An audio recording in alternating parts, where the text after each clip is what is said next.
Welcome back, everybody. Happy Sunday evening, if that's where you're at in your current time zone. It's been a very interesting past 2 weeks with a lot of ups and downs, and I had some time, so just thought it would be nice to just vent a little bit, get some things out there based on some of the experiences that have been happening. To be clear, there have been some really awesome things that have happened the past 2 weeks regarding board gaming, which I will also mention. And in all fairness, I think compared to a lot of maybe other hobbies and things like that, maybe the things that I'm about to divulge may not be that bad, but whew, some stuff has been grinding my gears lately. But while we do that, I just thought instead of just me ranting, I would take a moment to introduce a little bit.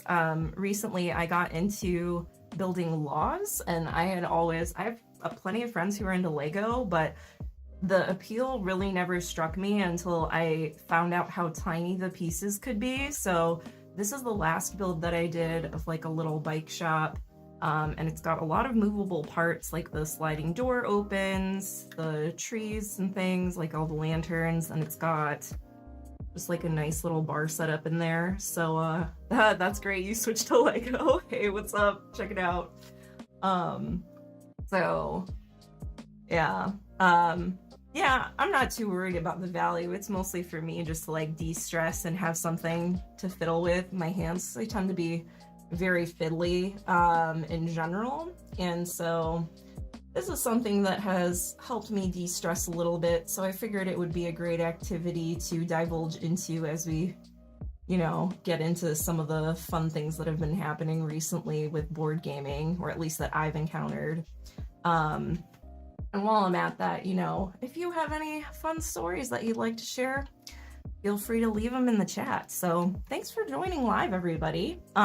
If you're here, I'm gonna start by sorting these. And before I get into kind of the really big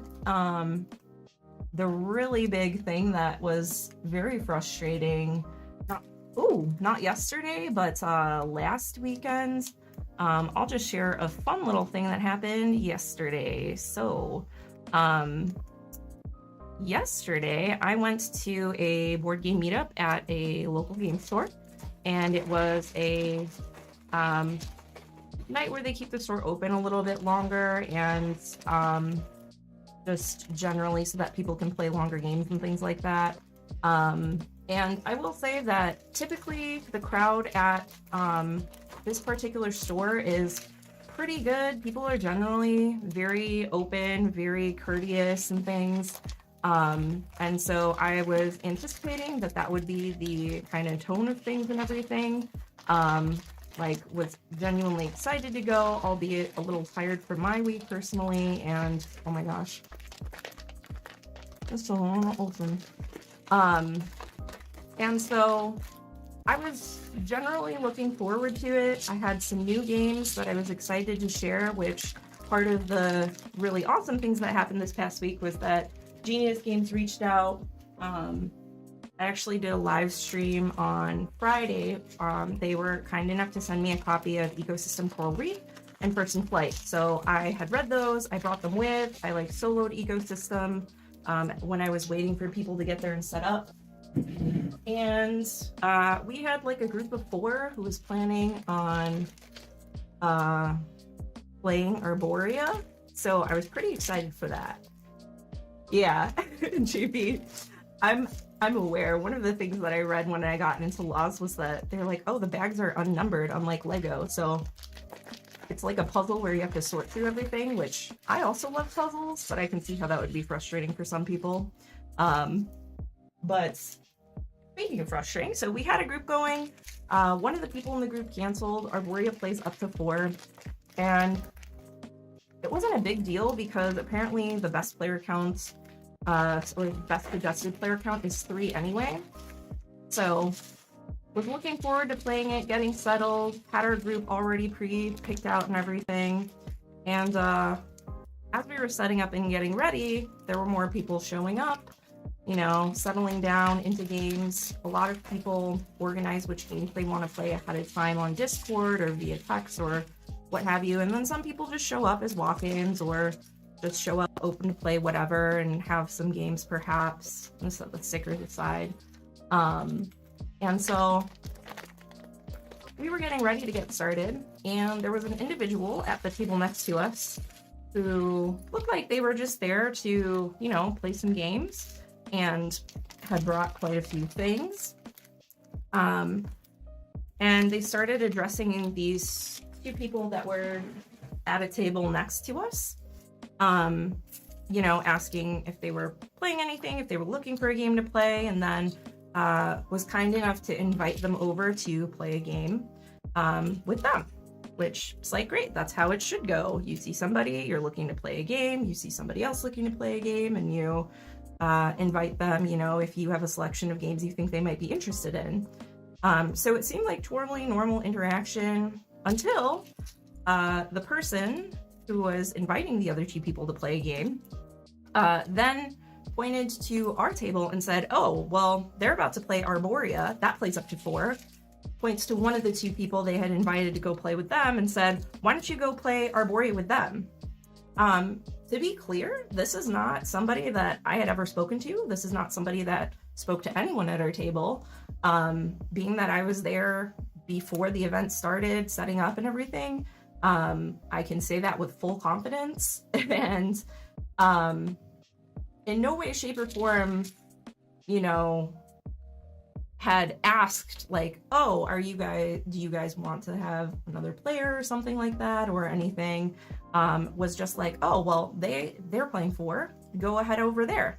And one of the members of our group said, you know, we had somebody who might have been interested, so like we don't really kind of have an open spot. And granted, they weren't super assertive about it, because why would you need to get super assertive about something like that? And it wasn't a for sure thing anyway, but like the preference of the table was, well, our 4th person wasn't there, we'll just play it at 3. And had somebody come up and asked to play for themselves, I would have felt more inclined to say, hey, you know, yeah, if you're interested in this one, this is what it's about. Is that something you'd want to do? Or even if the other person had asked, but that wasn't the case. They were more just like delegating for other people to play at a table that they were not involved in. Even if it was a fact of like somebody having someone they brought and saying like, hey, you know, I brought my friends. Do you guys have an open spot? Would you mind if they played with you? Something along those lines would have been acceptable. But instead it was like no address to us, just pointing out, oh, go over there and play a game with them. Which was pretty unexpected, I would say. And it was not great. So that kind of put a sour start to the night. Nothing against like the person we played with, nothing against the person that they came with, but it was a little bit unexpected and pretty frustrating, especially after myself and one other member of the group did kind of state like we might have another person who is interested that we had already coordinated with.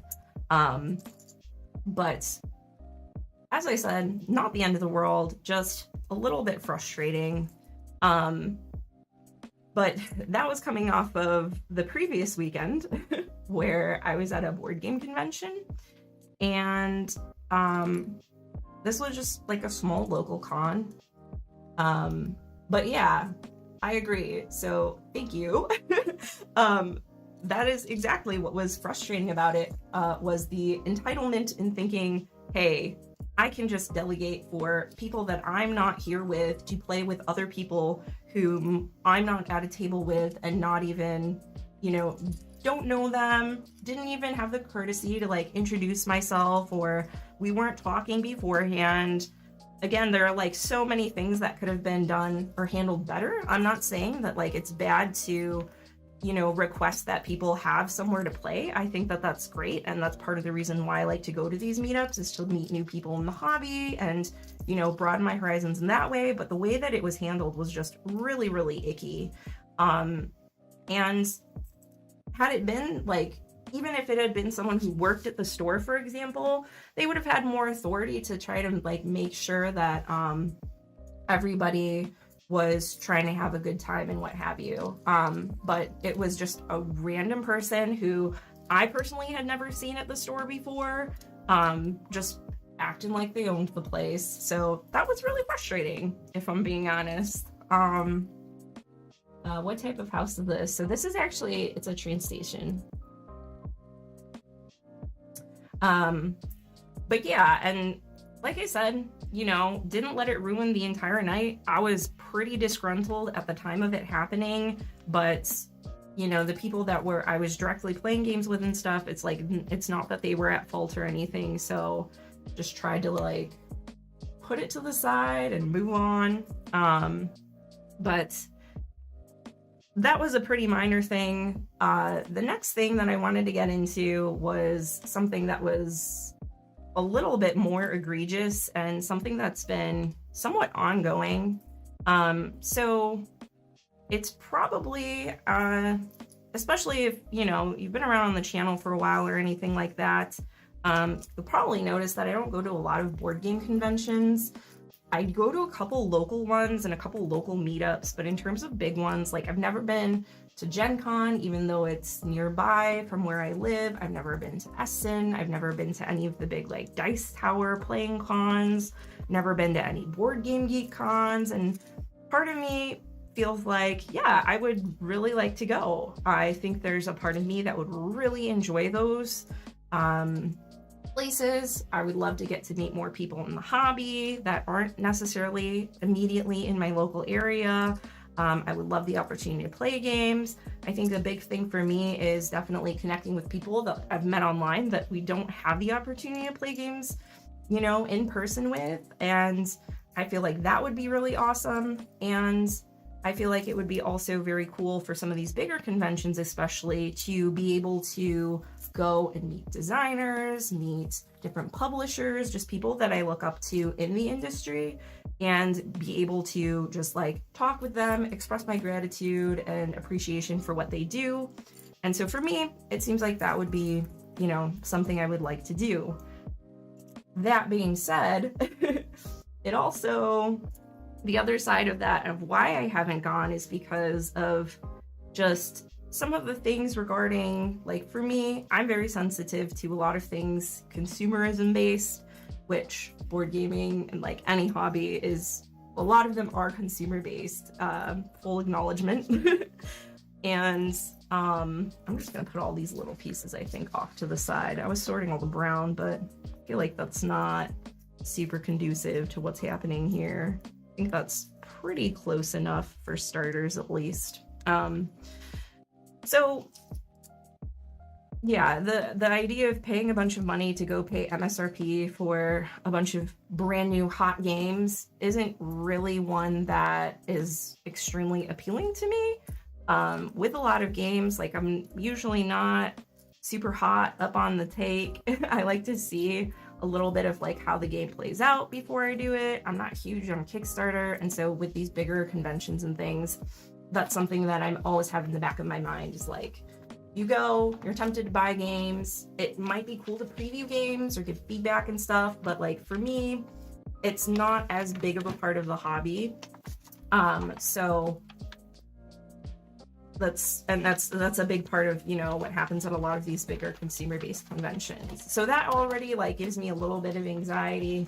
And then just like the social aspect of it, I feel like it would overall be fine, but then every now and then there's something that happens that kind of gives me pause and makes me take a step back and think like, whoa, wait, okay, would that really be a situation I would want to find myself in? So speaking of that, we're just gonna start the base here. Recently, I went to a local board game convention, and typically that feels a little bit more my speed. I can meet people in the area who are interested in playing games. It's not really consumer based. A lot of the ones that I've gone to have been in parts, if not fully, to help raise money for charity with like silent auctions and what have you, and some of the proceeds going to that as well. And Generally, that's been really great for me. And it's about, I would say, what I can handle in terms of like scale and things like that. So there's not a huge worry about anything going awry. Every now and then, there are some people who maybe aren't the friendliest, but generally it's not a huge issue. So this particular convention, could never go to conventions, allergic to BS. Yeah, see, that's what I'm worried about too. And, there are, two sides of the coin, right?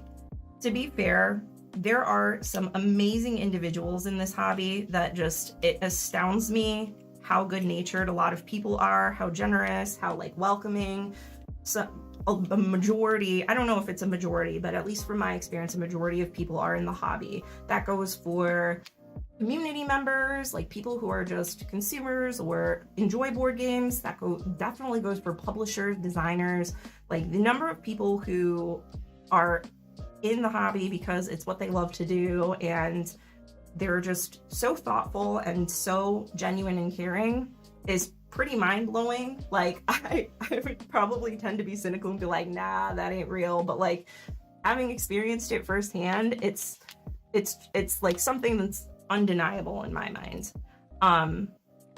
But I feel so then when there are some bad characters, I feel like it especially stands out because of how great people typically are, at least in my experience. So went to this local convention. It was Friday, Saturday, Sunday. The first night was great. Saw a lot of people who live in the area who we play board games with regularly, a couple people we don't get to see as regularly. Got to play some new games off of the like demo shelf and the play to win shelf. And it was great. Like got home after around midnight, was literally riding on a high, just like, oh, this is awesome. So glad, it's this time of year, can just get away, not think about stuff from just play games for a whole weekend. And it was something I had been looking to for like literally a month in advance because like I said, I don't go to a lot of conventions. I go to a couple small local conventions. And so the amount of time I get to spend at convention things is few and far between. And so it's like, it's a pretty big deal,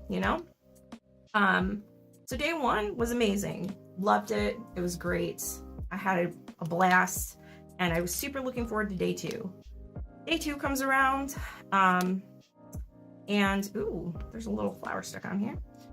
So day two comes around and we get to the convention pretty early. I'm a little tired, but I'm excited.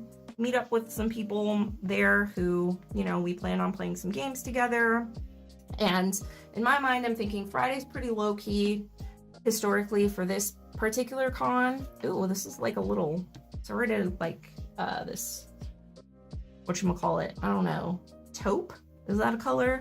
And then white, and then we're putting taupe on top. So it kind of looks like a cookie here. Sorry, getting a little distracted. But so historically, like I said, Friday's usually a little dead. People have work and what have you, and then Saturday things really pick up. And so I was anticipating probably seeing a lot more people in the community, getting some bigger party games in, doing the whole 9 yards. And it was going to be a good time. Like, as fun as Friday was, I was anticipating that Saturday would be even crazier, even more fun. So we get there and we're setting up, and there are quite a few people there. A little bit of a slow morning, but it starts picking up. And we think, it might be a little difficult to find a table. Luckily, local game store had some tables open, but they're like, hey, we're not really hosting anything for a while. If y'all just want to sit here and play some games for open gaming, why don't y'all do that? So we did. We played some games, and then we thought, we packed some food. We were intending to eat that throughout the day, go out for dinner, come back, but then we thought it's getting a little crowded. Maybe we go out for lunch before the huge crowd arrives, and then we can like stay through dinner. That way we have a table set up and everything, and we can just game through the evening. So, ooh, what are these pieces? We need 3 of these gray pieces and 1 of these little pieces and these brown, 2 short and 1 long. Perfect. Which, y'all see any pieces that I'm grabbing incorrectly, feel free to backseat build. I definitely, even when I'm not distracted streaming, the amount of times that I get a piece wrong and then think, oh, I'm missing something, but it's really just because I put the wrong piece down in like layer 1. It's been known to happen. Who made me mad? I'm getting there. Well, there was already an individual at the beginning of the stream that I talked about from a local gaming incident, but we're getting to the big offender here in a moment. Let me just make sure I'm lining these up properly. Is that a BC Boys song? Yo. Where does this go? Is it here? I think this is correct. It looks like it's in the 2nd row. I'll show y'all where I'm at. We're on step 6 here. It's a little hard to see, but it looks like they have space of 3 in between. So hopefully this lines up properly, and if it doesn't, I've done something wrong. Nope, that's good. So we have 3 in between all of these. So we go out for lunch. We're at somewhere unrelated to the convention, to be fair. And there's a pretty rude gentleman in the food court of the place that we're eating at. I'm already a little tired from being up all night gaming, waking up early, and as we were talking about, I have a hard time with people being rude, especially in public. I think part of that is just my teaching background, because like you see a behavior that's not conducive to being courteous to others, you address it. That's like part of my job. But when I'm out in public, sometimes it's hard to turn that part of my brain off. Luckily, I was pretty tired, so I'm like, you know what? Just let it go. You're about to go back to the convention, play some awesome games. It's gonna be great. Everything's gonna be fine. But it was noticeably not fun, to say the least. What are these pieces? Oh, it looks like green on here, but they're actually these yellow pieces, I believe. I don't know if the color difference shows up as much on stream, but in person, these are like a pale yellow, and this looks like a neon green.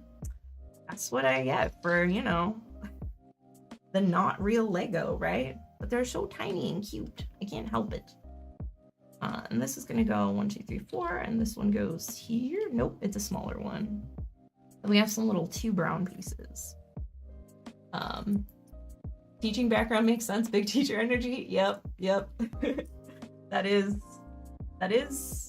you know, that's where that comes from. So now y'all know, if you didn't already. Where are these pieces?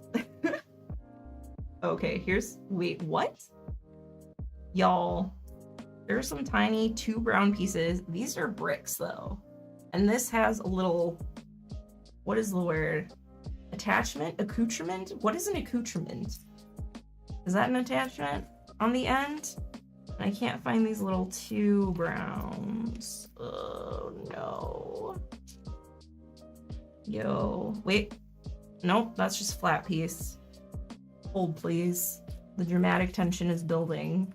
This is the commercial break before we get back to the convention after the rude lunch guest.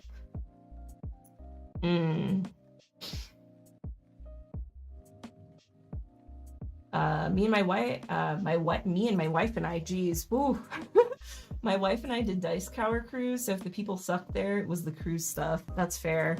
See, Dice Tower Cruise seems super cool. I've never been on a cruise before either. I clearly need to get out more. And I feel like going on a cruise would be fun, just being on a boat, playing games all weekend. But then I'm like, but what if something does happen? I'm gonna feel like trapped, you know? So that worries me a little bit. If y'all see, let's play I Spy. I spy with my little eye a brown flat rectangle piece that is too wide. Y'all see that anywhere? If you do, I'll at you, girl, because I have no idea where this is. And it seems like it's pretty important for moving on.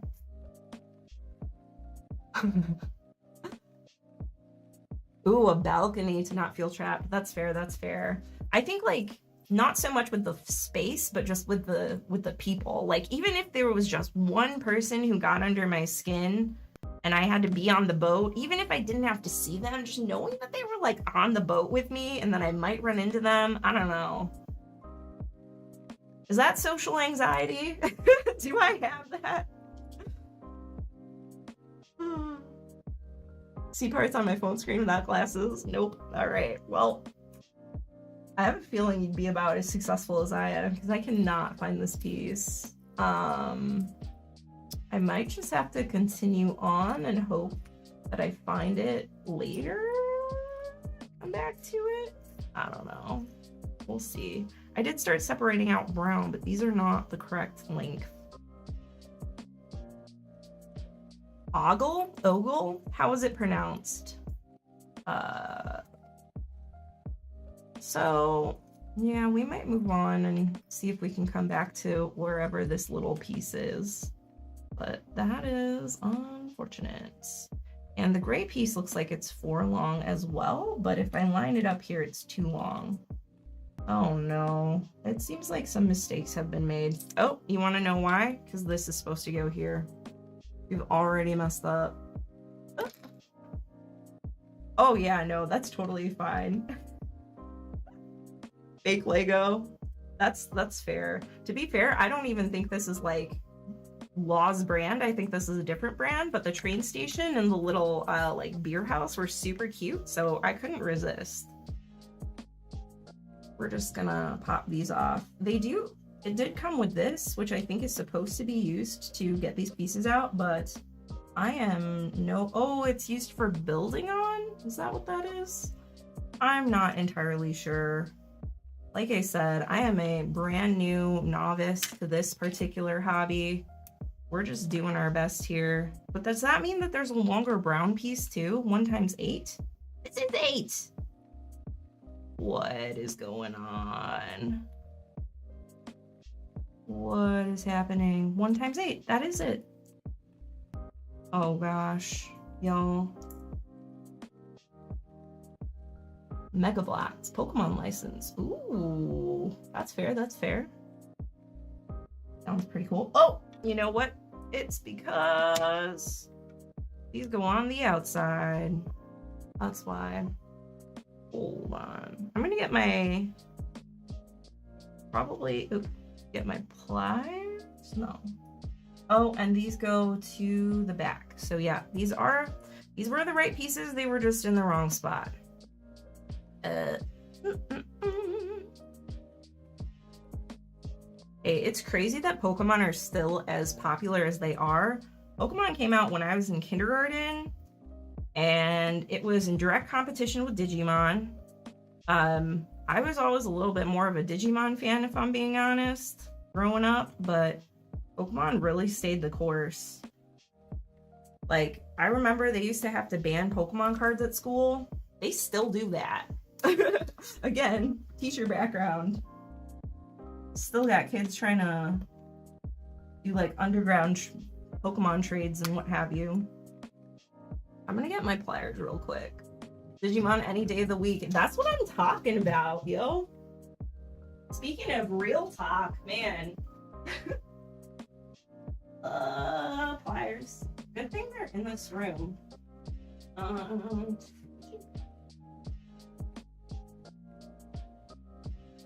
Okay. Cool. Okay. Got it. should be good now. There's probably a better way to do this, but oh man, whoops. Y'all, how long has it been? And I haven't even gotten like the base of this done yet because I put them in the wrong spot. Sick. Just new hobby things, you know?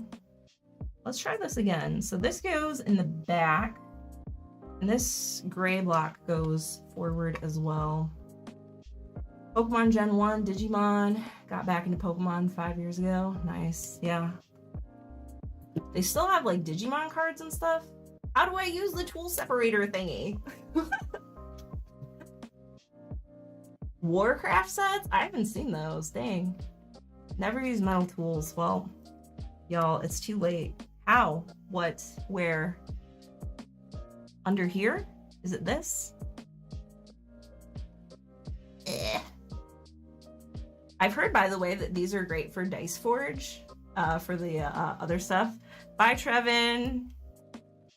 Thanks for joining. How to describe it on text. Is it this part? Oh, man. Nope. Other end. This end? Really? How?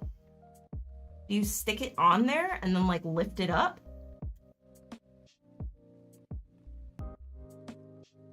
Oh my gosh.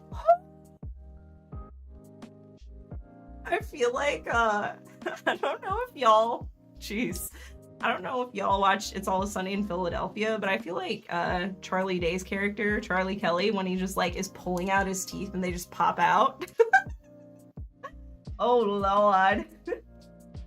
There we go. Okay, 4, 3, 2, this goes here. Boom, done, beautiful. Well, now that I know, it's not gonna happen again. Fool me once. But now, oh geez. I feel like I've upgraded to a level 2 status, you know?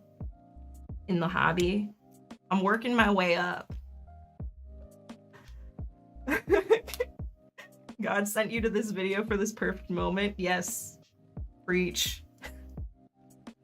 The corner can be lift smooth plates or be used to place stickers. Wow.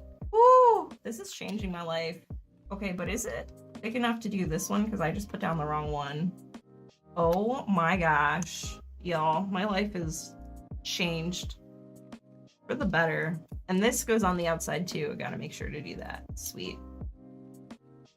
Alrighty, so now that we've taken care of that, we can continue. So where was I with the story? Lunch. Rude lunch guest. Get back to the convention. Glad to be back, you know, amongst the people. And whoa, there are a bunch of little circles. So we get back to the convention. We find a Charles Chuck? Is that how you say his name? Game. He or they are the designer of Motanai, if you're familiar with that one. Super great multi-use card game. I particularly love it. And we found on the Play to Win shelf a copy of you know what? I'm realizing now that I've never had to say it out loud. Is it Aegean? Aegean? Aegean? I'm gonna put it in the chat and y'all can let me know. Aegean Sea? Is that how you say it? I'm not sure. But it's another multi-use card game about putting out boats and trading goods in the sea and what have you. And read it, getting set up, and one of the people who helps organize the convention came over, just chit-chatting a bit, which is great. It's fine. It's good. But like, we were clearly about to get started, and they were very much on their own agenda of like, I want to talk about these things, and did not seem bothered by the fact that we were trying to, you know, get a game started. Which, again, not the end of the world, mildly annoying, but like, still glad to be able to engage with people in the community. But as it went on and on, you know, just trying to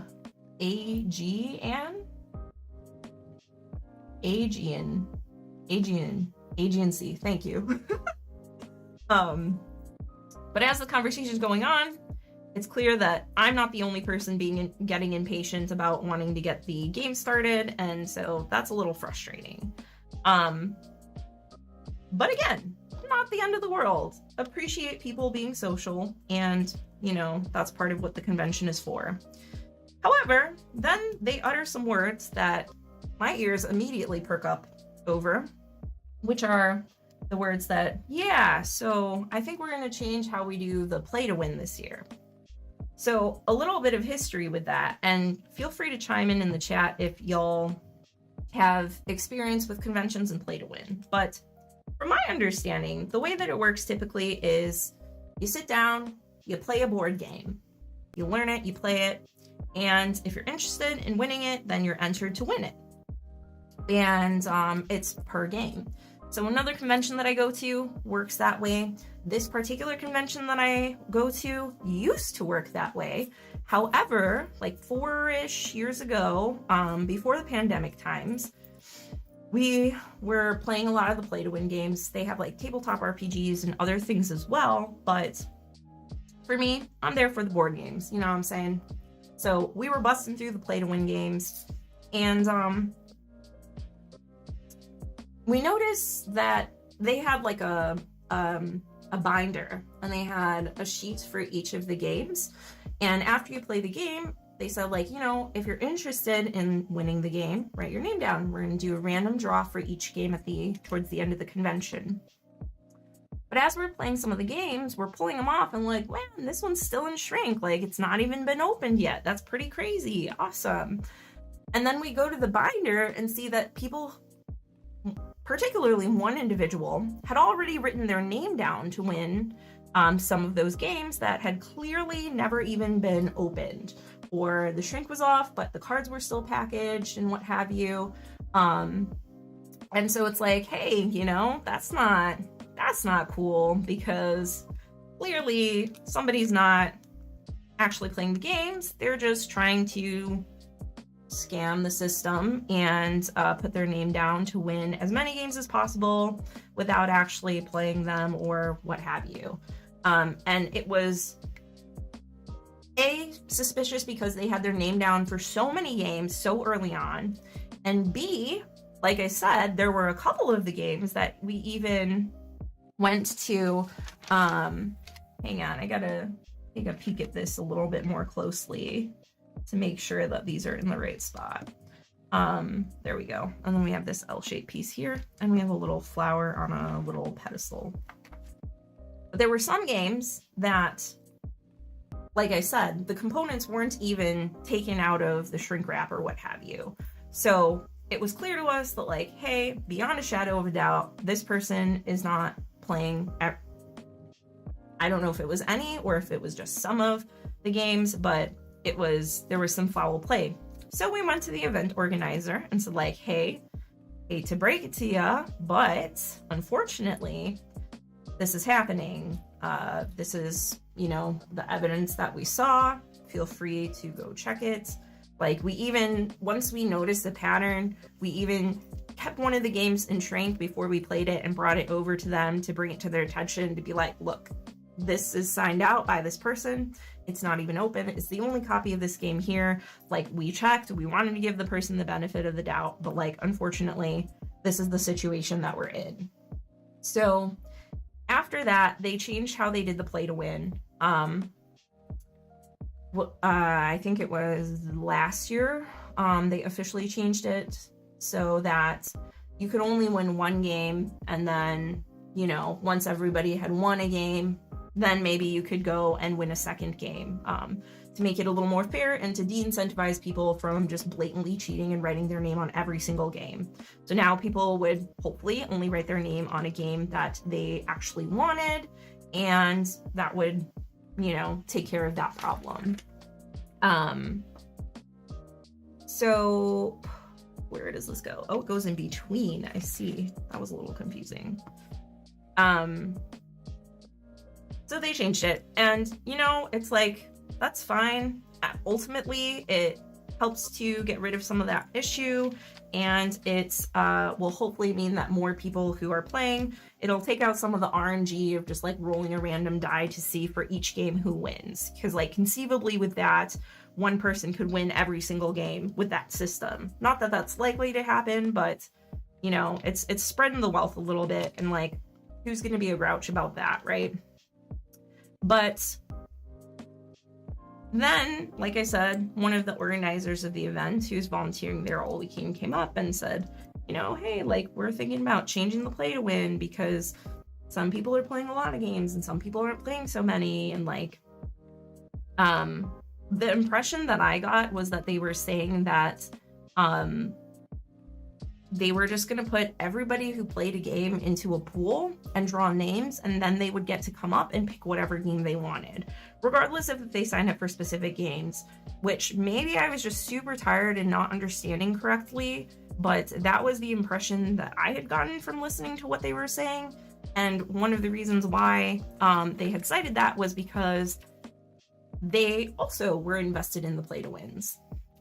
Not only that, they opened by telling us, oh, you know, and like, some people are signed up for like 15 games. I find it hard to believe that anybody's played 15 board games. Mind you, this is after the entire like 12 to 12 on Friday and half a day of gaming on Saturday, which I will be the first to say that there were absolutely some people who played 15 games, because I was one of them. Did I sign up for 15 games? No. But was it impossible for that to happen? No. And in fact, I had them all logged, as you all know. So it's like, if somebody had said something, you know, we could be like, hey, you know, we logged your plays. I don't know what you want, but that is what happens. So I don't know if they were insinuating that like our table was playing too many games, or like, I have no idea. But for whatever reason, that statement compelled one of my playmates to say, oh, you know, yeah, like, we're definitely trying to get our names in as many games as possible, but like, we're playing the games, we're not cheating. Just to like clarify that, you know, we were doing our due diligence in playing the games. But then the person told us that in previous years, let me make sure this is going in the right spot. I think it's like this. Yeah, that looks good. Does it go? Yeah. That they had said, you know, we would just open the game and we would like play a couple rounds and then we would sign up for it, because like, we don't need to play the whole game to know if we want to win it or not. And so, from my understanding of how the play to win was supposed to work, that's a huge no-no. And not only that, but you're openly admitting to it. And on top of it, you're one of the people that's helping to run and organize the event. Just a really bad look. And I was listening, feeling like I must have been missing something because of how obvious and blatant they were with it. And then I thought, well, it's clear that they think that they weren't in the wrong. But regardless, it's been changed. And they even went so far to admit that, like, saying, yeah, and you know, because we put our name down in so many games, we were winning all these games, and I felt bad because then, like, a lot of other people weren't winning games, so we were just giving games to people, you know, like, talking as if they were being super charitable by giving some of their play to wins away to other patrons who had attended the event. Yeah. Like I said, it doesn't seem, it's not like play 2 rounds to win. From my understanding of how it was run for that event and at many other events, like I said, I think it's supposed to be, you're supposed to learn and play an entire game through. But yeah, that was not what was happening. And that was what we were told and the admission of it. And that was that. So they said they were going to change the play away yet again.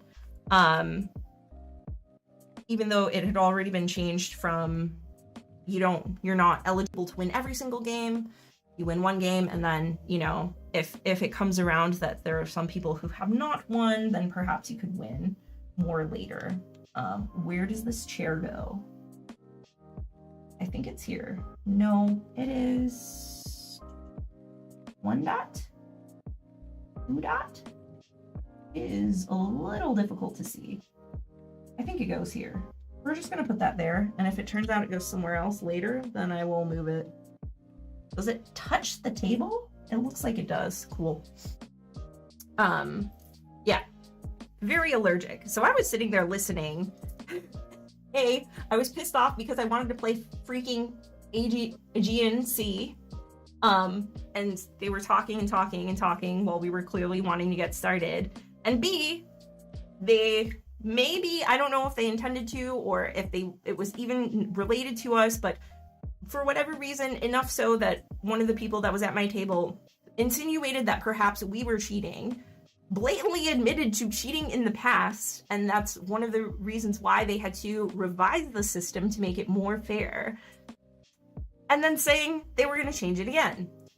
Which, if they were changing it to make it more fair, like I said, I'm okay with that change. But from what I understood, they were saying, oh, you know, I'm here volunteering all weekend. I'm teaching games all weekend. So maybe I only get to play like 2 play-to-win games. Does that mean that I'm not, that I don't deserve to win a game as much as other people who are here? Like, no. So it should be that if you play even 1 game, you're entered to win. And then instead of like you sign up for a specific game, you can come up and you can just pick whichever game you want if they pull your name, and that's more fair. And I'm sitting there thinking, wait, back up. So you're telling me if you play 2 games that you shouldn't be allowed the same chance to win a game as somebody who takes the time to learn and play like 20 games? Yeah, you absolutely fucking shouldn't be on the same playing level, because those people paid to be there. They dedicated the time to the play to win, to try to, you know, and learn new games and hopefully walk away with some. And as JB is pointing out, yes, if you didn't get to play as many games because you volunteered to be there, didn't pay for your ticket, then yes, that is how you chose to allocate your time. Therefore, there is a disparity between, you know, the chances of you winning and play to win and not, but that's not because of random luck, that's because of choices that you made versus choices that people made. And again, too, yes, the fact that on top of that, it's somebody who's organizing and kind of helping run the event, it was just super frustrating. And yeah, and there was no announcement of that ahead of time. They still have the binder with the specific games. And I was just sitting there kind of in disbelief. Like, am I just hallucinating? Am I in a coma? Like, did I get a fight with the guy in the food court back at like the Korean Mart? Because I was shocked and appalled. So that put me in an even more foul mood. Now, before I get to the next part of the story, which pissed me off even more, if you can believe it, I will say that they didn't end up changing the play to win from how it was done the previous year, which thank goodness. They did leave it as, you know, based on how many you played. Okay. Based on, you know, they drew a name for the most popular game, and if you win that, you're not eligible to win another game right away, but maybe in the future kind of thing. Oh my gosh, I found the piece. A little too brown. Whoo, baby, just in time, because I was going to say we were about to put something on top of it. So to be clear, at the end of the day, it worked out to where it was the more fair version. That was a little bit more charitable and not just like favoring people randomly getting games who didn't put in the time or effort to learn the games. But that finally settled, and we were finally left to, you know, try out this play to win game in peace. I was pretty excited. If you're familiar with, I'm not sure how to pronounce, but Chubyuk's games, they're pretty complicated. So it was already frustrating that was the particular game we were in the middle of trying to learn and explain.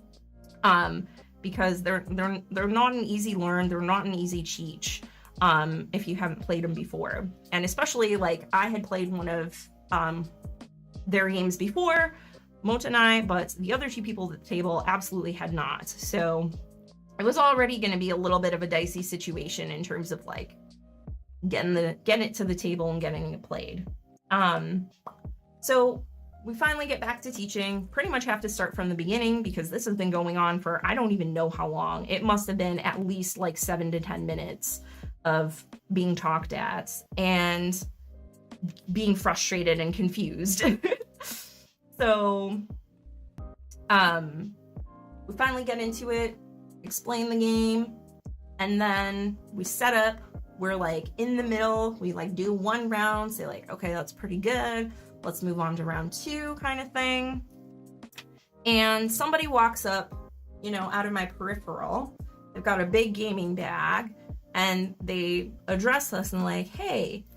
And I don't know if they want us to come play a game or come demo a game, because like sometimes people come up and ask that, and that's fair. Or, like, oh, did you want to check out our booth? What have you? But I was already kind of at my wit's end. So I just said, you know what? Sorry. No, thank you. We're in the middle of a game. And they say, oh, no. I'm really sorry. But we're supposed to be teaching a game at this table, and it starts at whenever 3 p.m. or whatever time. So like we need to set up because that's in like 13 minutes or whatever. So I'm like, cool, great. We finally got this game started. People are acting all out of pocket, saying all sorts of crap. And then, hey, welcome. And then we're finally gonna be able to play this freaking game. And then we find out that we're getting kicked out of the table because there's going to be an event for a game there, and there's no signage whatsoever. There's nothing to indicate that. Roblox, I'm just building this adorable little train station that absolutely matches the intensity of how frustrated I am with some with the convention that I'm explaining. So at other conventions, and again, I'm not a convention connoisseur, but common sense would dictate that if you have tables that are reserved for certain times, that there would be some sort of signage up to indicate that, right? So another convention that I go to is they have a similar setup where they'll run tournaments or they'll run different events or tutorial events, but on the sign where they have the table number like B12, B13, they'll say, hey, at 2 p.m. we're running this event, and hey, at 5 p.m. this event is going. So you know that if you sit at that table, you have a limited time and how much time you have to like wrap up and play the game that you're playing. And that works great. This particular event had table runners for each of the tables with the table number and letter, and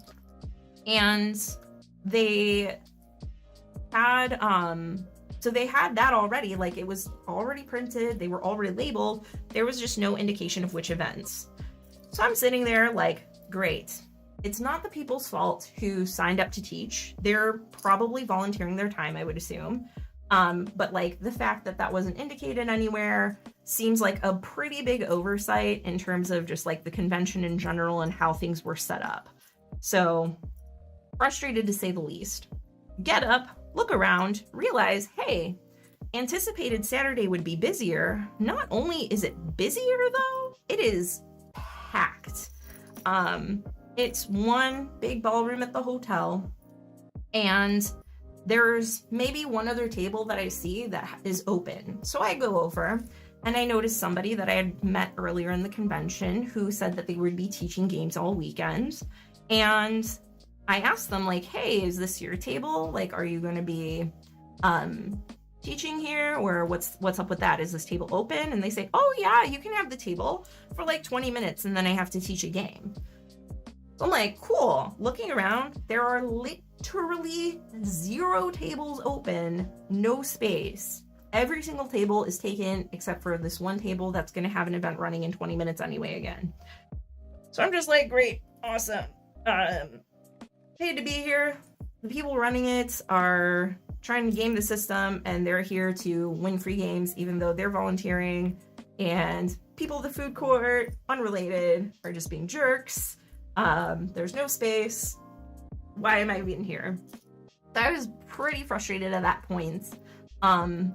Eventually, after talking to some of the people at the local game store who had a booth there and the event organizer, they set up like an impromptu makeshift table over by the demo stuff and like moved some stuff around and got it so that there was another space to play so that we could play the game.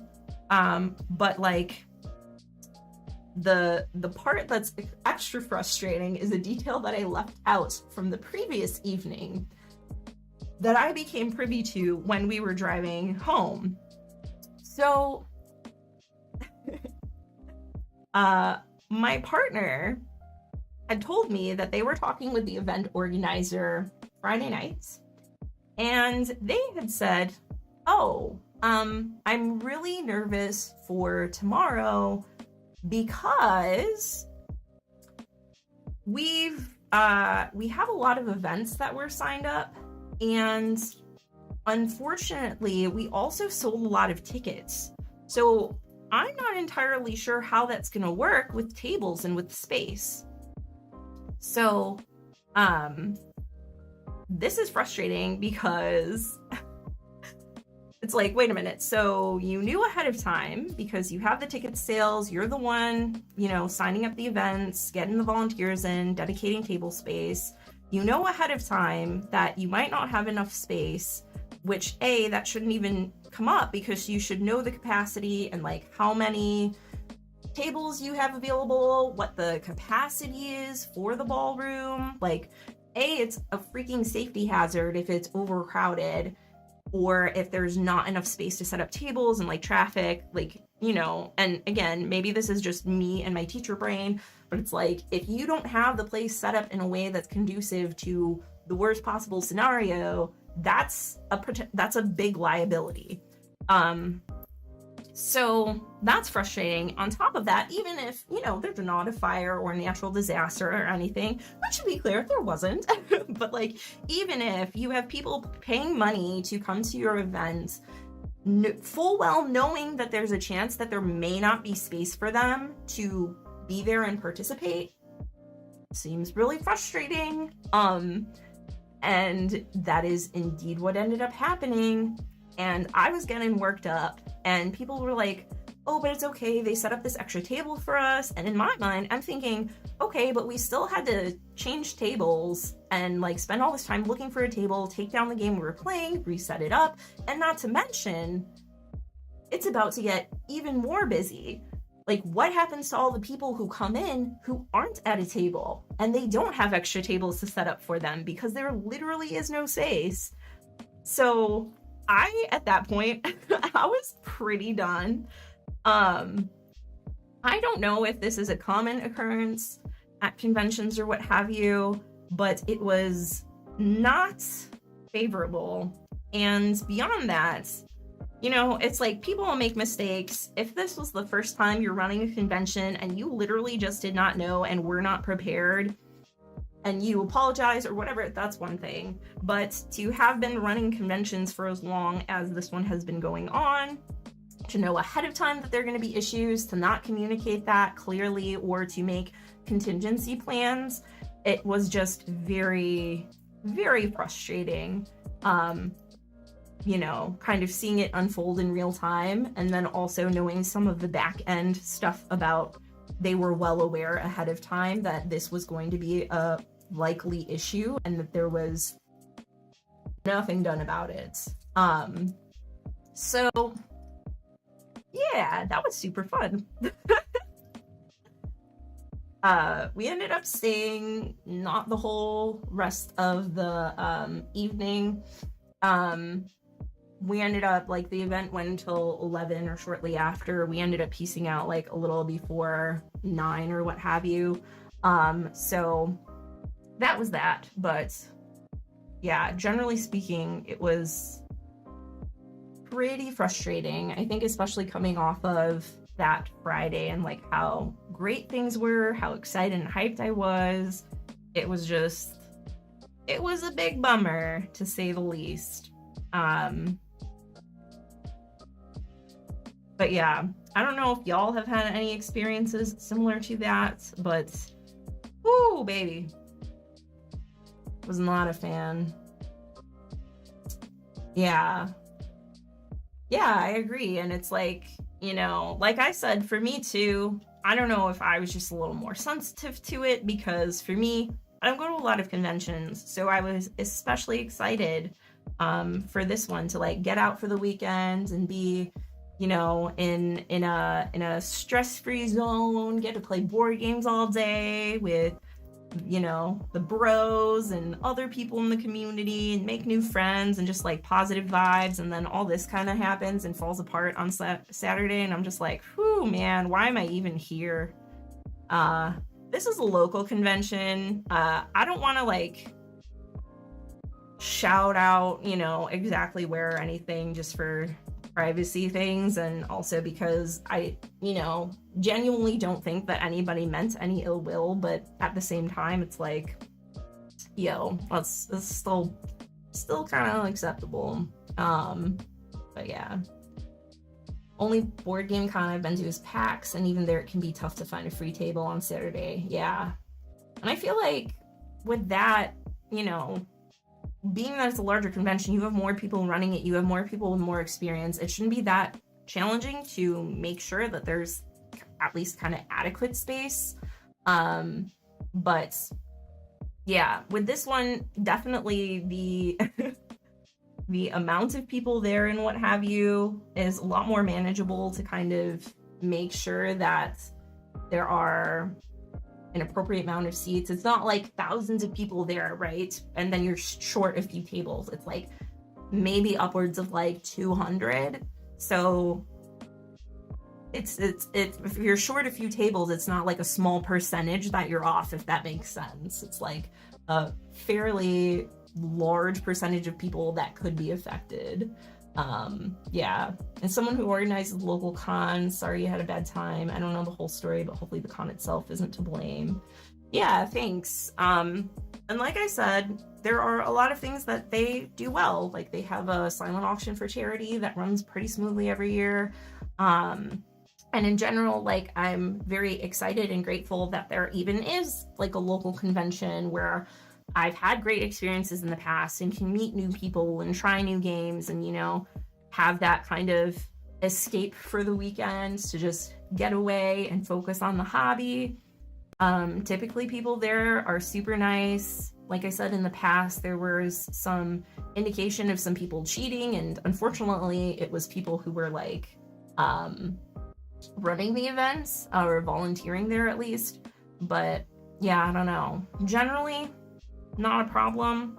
Unfortunately though, it's like a couple of those things were just not really great. So yeah. Oh, what a fun time. So I don't know. It, like I said, it also too just makes me a little bit skeptical to worry about perhaps going to like some bigger conventions and other things that might come up, because you know, you have a wider pool of people there, and even if the convention might be managed a little better, you just like don't know who you're gonna run into or what's gonna happen. But yeah. With modern technology, you can use the internet and tabletop simulator. Yeah. I mean, you know, there's something to be said, and I do play games with people a lot, or quite a bit online, but at the same time, oh,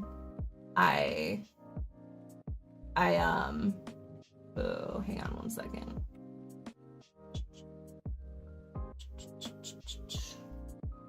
But at the same time, I do like the in-person nature of things, and especially, like I said, with local conventions, I like it because I meet people that I can potentially like play with going forward and invite over for game nights and things like that. And I know that you can meet people online that you can play with for a while as well, but yeah, I although I love my solo board games, I do love the community aspect of board gaming as well, and playing in person is definitely a different vibe than playing online. So yeah, I don't know. Little bit of a bummer in this case. Sunday we went back and yeah. Sunday we went back and it was, you know, like I said, they ended up not changing the play to win to do that ridiculous plan. It was just the little bit more fair version. But yeah, just overall, I was pretty tired by Sunday. I was pretty done. So we played like a couple games, stayed around for the silent auction to see if we won any of our items, and then kind of just peaced out after that. Oh, and for the play to wins. I need this long white piece again. Wait, this one here? And then there's another one here? Hold on. Nope. What is going on?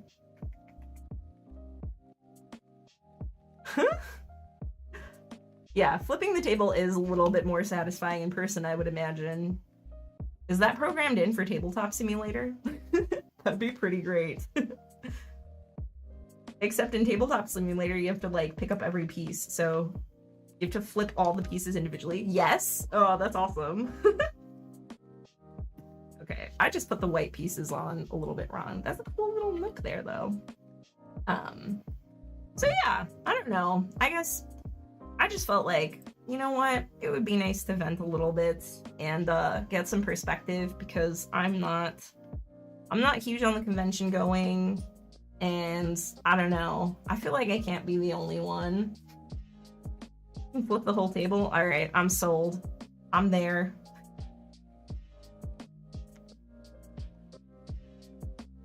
Oh, there we go. There's this little table guy over here. Honestly, as an introvert, even the best of con experiences would be draining. Yeah, de-stressing the build here, you know? And yeah, the thing is that, like, I don't know. It goes back and forth for me. Generally, I feel pretty extroverted when I'm in a situation where I feel pretty comfortable. I like meeting new people. I like talking to, like, people I don't know. I like being in a big group. Like, I'm not saying I'm super obnoxious, but, like, I know that I can be a little on the loud side and very, like, engaging and, like, playing party games and just, you know, just trying to get out there and have fun, make sure people are having a good time. Like, that part of things is really fun for me. That's why I really enjoy hosting at my residence. And bringing like new people into the fold from these different events. But the second something goes wrong, it's a little difficult for me to keep my cool in those situations, and it becomes extremely draining. So yeah. To be fair, we did get to play like some fun games. We got to play some not so fun games. I did meet a couple people who are local and they're pretty cool, and we got to like exchange contact info. So like looking forward to hopefully seeing them around more in the future. From the play to win, I did win, in my opinion, one of the most fun games that was there. We can see if y'all can guess it. It is a game that comes with a drum. Like a little hand drum. Does anybody know what game that might be? While I stall for time and look for this tiny little white circle piece that goes here. This one. And I need 2 gray caps. Out of all the games we played, this little drum game was probably one of the most fun, and it's one of the ones that we ended up playing multiple times while we were there. Oh, no, that's not it. There's a little white cap. Oh, this one's a white cap, but we need the gray caps and the white little pedestal. Anybody want to help me out with an I Spy? Oh, found 1 gray cap. Found 2 gray caps. Okay, I'm gonna check this and see if it is in fact a white pedestal, or if maybe, yep, that looks like it's white. Not yellow. All right, well, we'll put this one on, and I will hold for that other piece and see if we can get that later. And in the meantime, we need another 4 yellow. Did the sets come with the minifigurine? Yes, I believe so. So it looks like this is gonna be our wee lass here. Ooh. The ones, so this is like WL, which I think is like even an off-brand of the Laws ones. The Laws ones that I got are even smaller, but I figured this one would be easier to see on stream a little bit. So we're starting with this, and I want to do one of the micro sets that I got. Hopefully in the future, if this is, you know, when there's some chill time and time to chat. Was it the board game adaptation of Donkey Kong Jungle Beats? No, but that sounds like it would be freaking amazing. If that's an option, sign me up. I'm in. If I was a tiny white pedestal, where would I be? This is a white cat. I might just have to come back to this one like we did with the other one, because I'm seeing yellow, I'm seeing brown, I'm seeing light yellow, but that's not white. Yeah, I might just wait on that one. Maybe we'll find it like the 2 brown piece. I have not played Donkey Kong Jungle Beat, but I'm assuming it's like a rhythm game based in the Donkey Kong universe, which sounds absolutely fantastic. That sounds like it slaps, literally.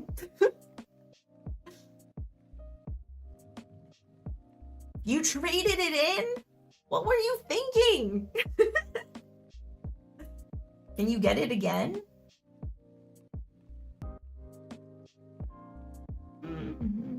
I'm not seeing this piece. Came with a controller in the shape of drums. My goodness, they were ahead of their time. In terms of like old video games that had really cool add-ons and what have you, did y'all ever play Hey You Pikachu? Speaking of Pokemon, that game was, woo, it was one of the most frustrating games I've ever played, I think, probably. What is going on here? I missed a piece way back. This should be here. So for those of you who don't know, Hey You Pikachu was a game where you were the owner of a Pikachu, and it was like a slice of life game where you played, where you like wake up in your room, you can rearrange stuff in your room, get different trophies, and you have a Pikachu. And it was for N64. You had a little microphone that plugged into your, did it plug into the N64 directly? I don't remember. But it plugged in. It was like a little microphone with a little yellow pop filter on it. You put it like clipped onto your controller, and so you would like play and talk into it, and you could give Pikachu different verbal commands that it would understand. Oh, 4 a.m. Yeah. So a cool gaming concept, because you can talk to the Pikachu, you could take it out for mini games, you could do fishing. There was one where you had to get ingredients from the forest for like Bulbasaur's soup. There was one where you had to play hide and seek with all the Squirtles that ran away and find them. There was a pinata one where Pikachu's on the beach and you could win prizes. Like, the mini games were sick. The only problem is that I don't know if it was the microphone or if they just intentionally programmed it to be as frustrating as possible. But like, I'll be honest, Pikachu was a little bitch.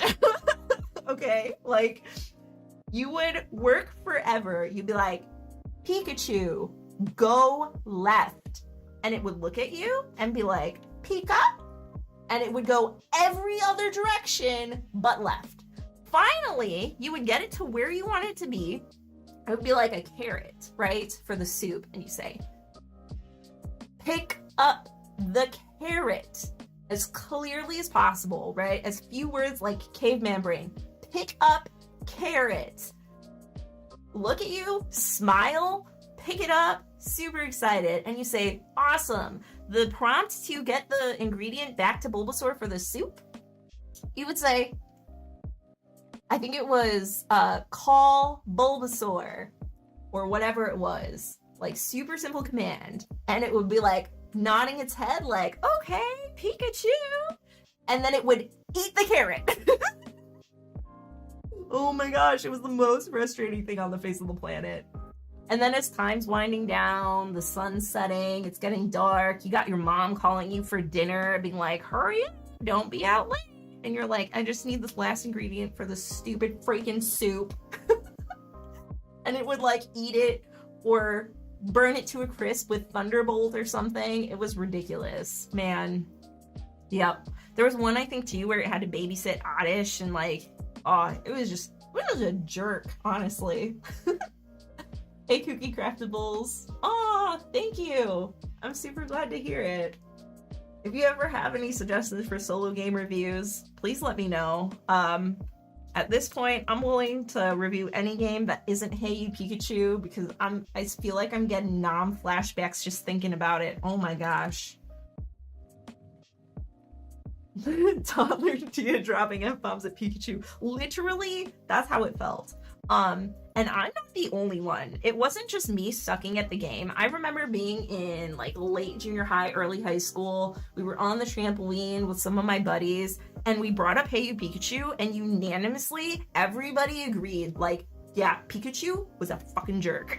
Like, it was literally the worst. Oh my god, so frustrating. Ugh, it was terrible. Sorry. But yeah, whoo, geez, that game gets getting heated. Just started playing solo on the first one I tried is Bullet. Hey, that's awesome. Yeah, I really enjoy Bullet solo. I feel like the time limit is okay, but like those bosses are super challenging, at least the couple that I tried. But I really need to get that one back, especially because I got Bullet Heart and I played through quite a few of those characters, but I haven't played through a lot of Bullet Star. Which I got as well. And I think there's like a Bullet Orange as well with this from some particular anime. I don't know. I'm not familiar with the characters or anything, but I want it just for like the completionist part of my brain. Soloing Sprawlopolis right now. Working through all 816 combos. Woo! Do you get a medal after that? Are you documenting it? Oh man. That sounds intense. Bullet is worth a buy. I would say, for me personally, it's a little on the pricier side for how much game you get. Well, there's a lot of variability with each of the characters, which is really cool. It's definitely unique. I think for me, I wouldn't say it's like a 10 out of 10 or a 9 out of 10 for me. There's something that feels a little lacking, and I haven't been able to quite put my finger on what that is exactly. I think maybe with more plays or dedicating more time to play with it, I might be able to articulate it a little bit better. But yeah, it's cool because it has so much flexibility. Like you can play it solo, you can play it cooperative, you can play it competitively. It's very well produced. Like I don't even have the deluxe version, but the components are like really top quality. It's a super unique concept. I think maybe for me, it might just be that like I anticipate that the timed element would put more pressure on things, but it's felt pretty relaxed, and sometimes it just gets to a point where you feel like you can't do much with the like patterns that you have based on the character. And that again might just be me, you know, not having played a whole lot of it from inexperience. Love Bullet. You have to watch some reviews to decide if it's your jam or not. Yeah, for sure. Very much a puzzle type game, yeah. And I think if you play it a lot, it's definitely probably worth getting the nicer upgrades. Like I said, it doesn't hit the table super often for me, so the like normal wooden tokens are more than okay. Hey Dana, thanks for joining.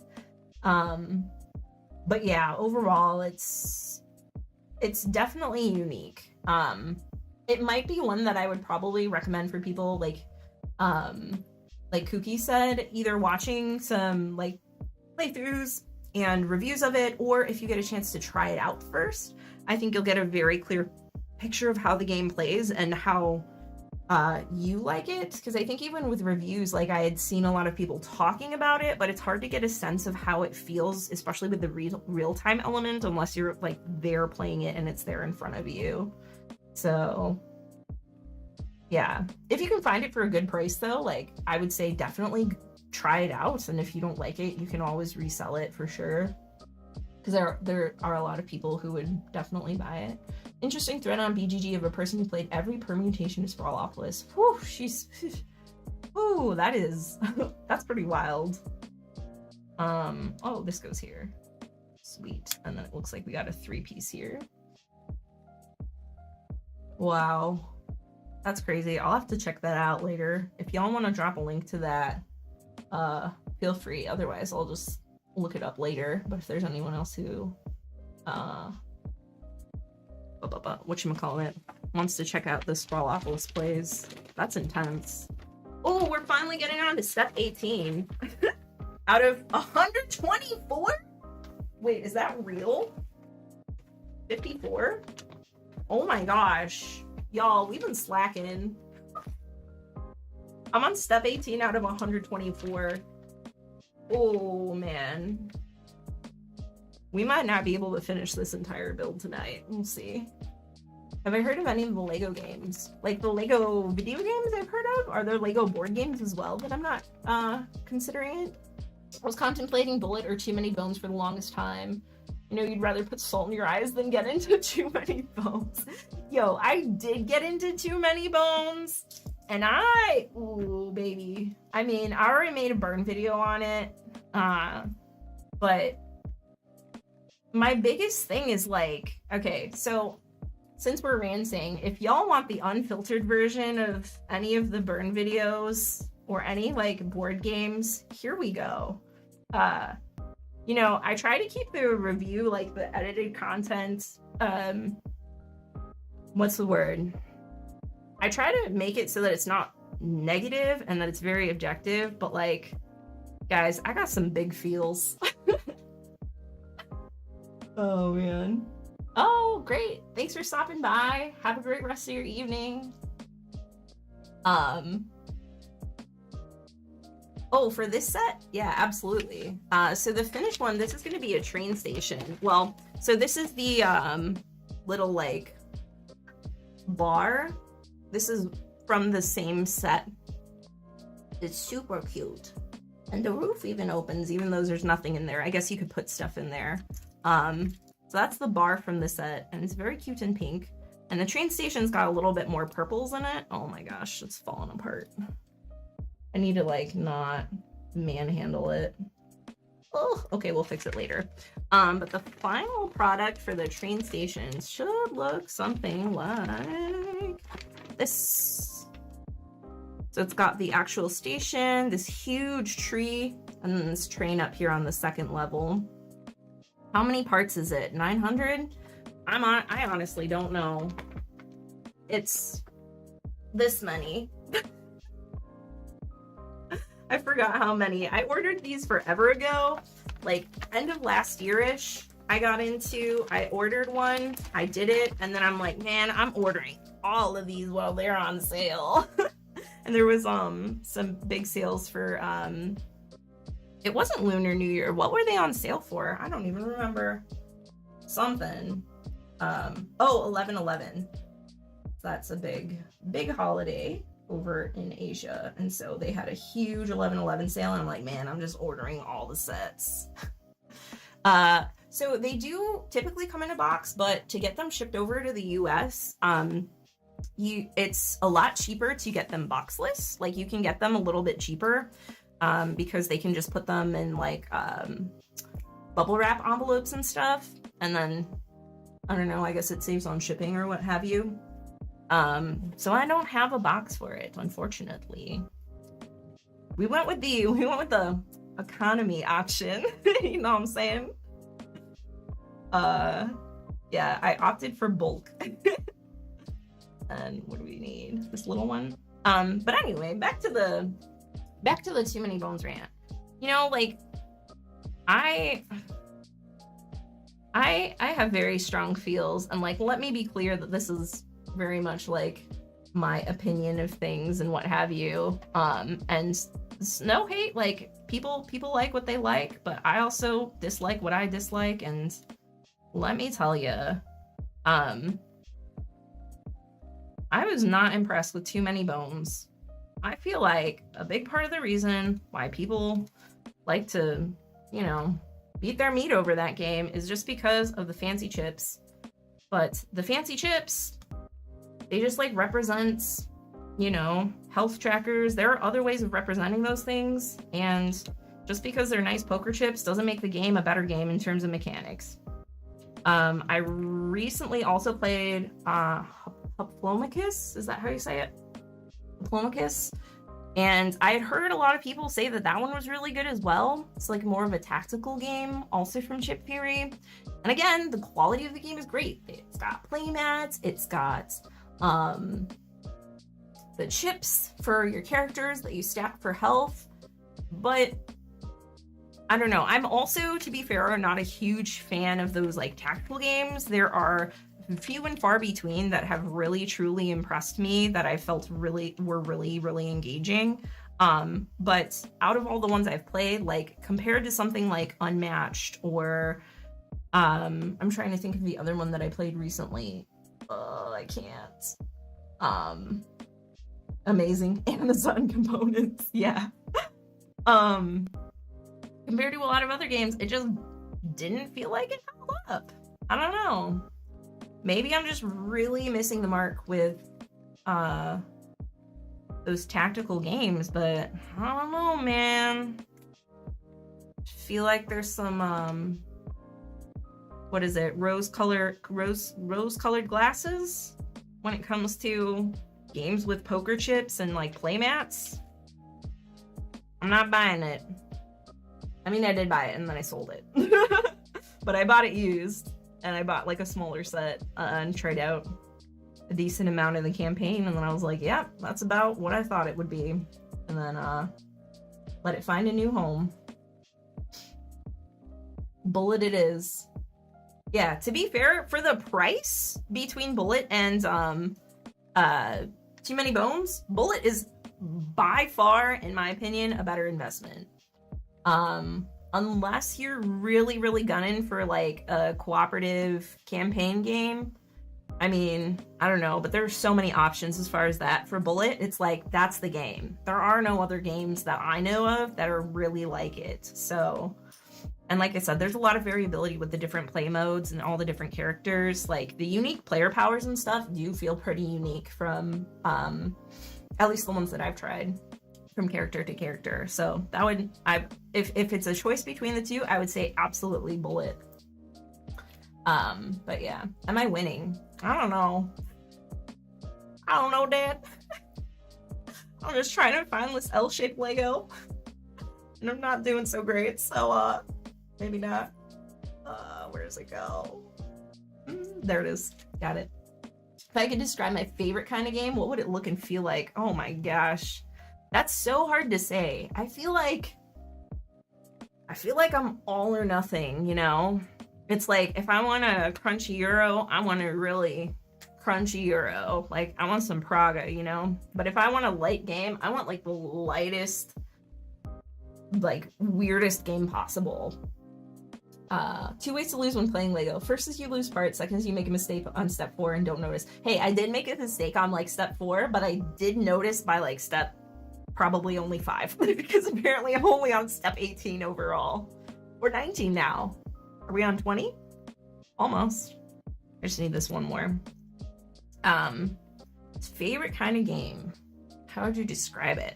I think in general, like some general criteria that are pretty clear from whatchamacallit, from like big Euro games to like tiny little games. I absolutely always appreciate when a game has a very streamlined, easy set of rules paired with iconography that makes playing the game and learning the game feel intuitive, but that has a lot of depth of strategy and variability once you get into the actual like strategizing part of the game.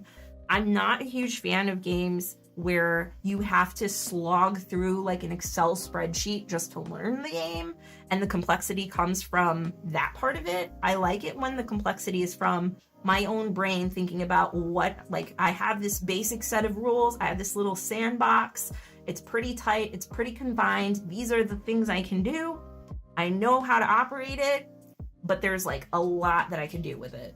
You know what I'm saying? And that ranges, like I said, from pretty like chunky games to lighter games, if they, you know, granted relative to the size of the game and complexity of the game. That's a big selling point for me. All those games, elegant. Ooh, yes.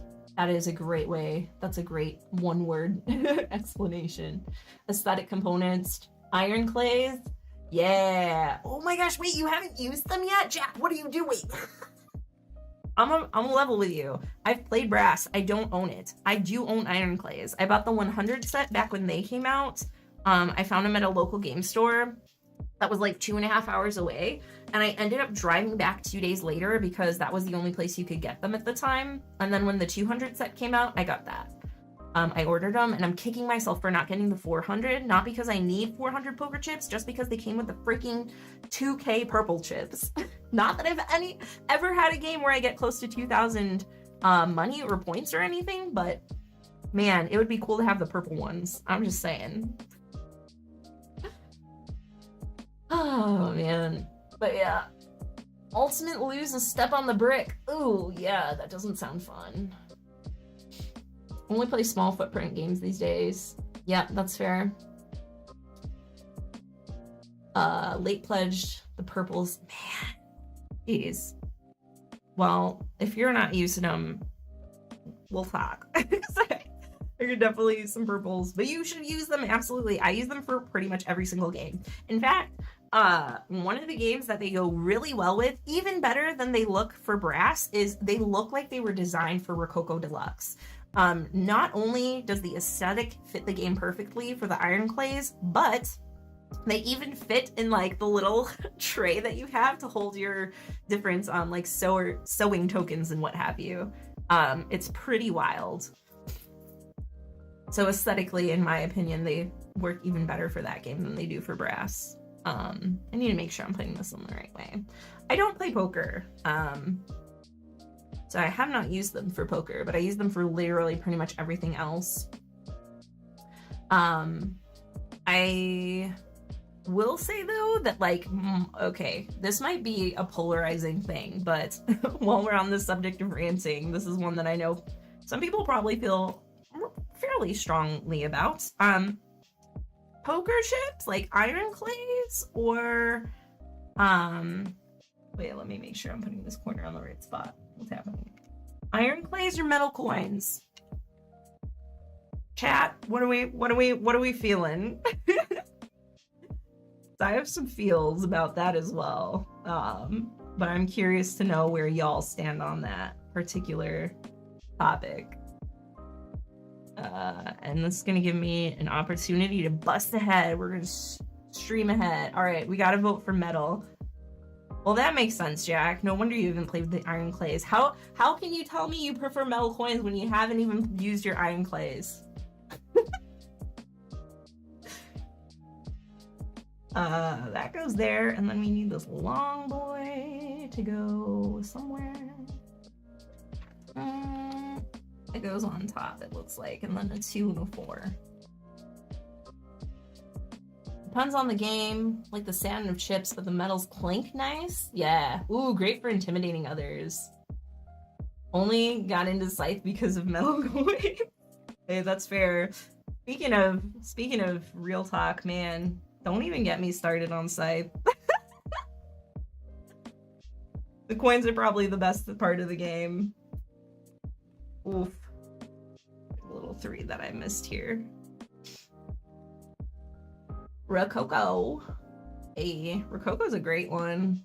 There's a solo mode that I really want to try. I think it has a solo mode. I feel like that would be super fun. Maybe I'll set up a bigger stream for it one of these days. Where are these little flat yellow pieces? My goodness, there's the 2.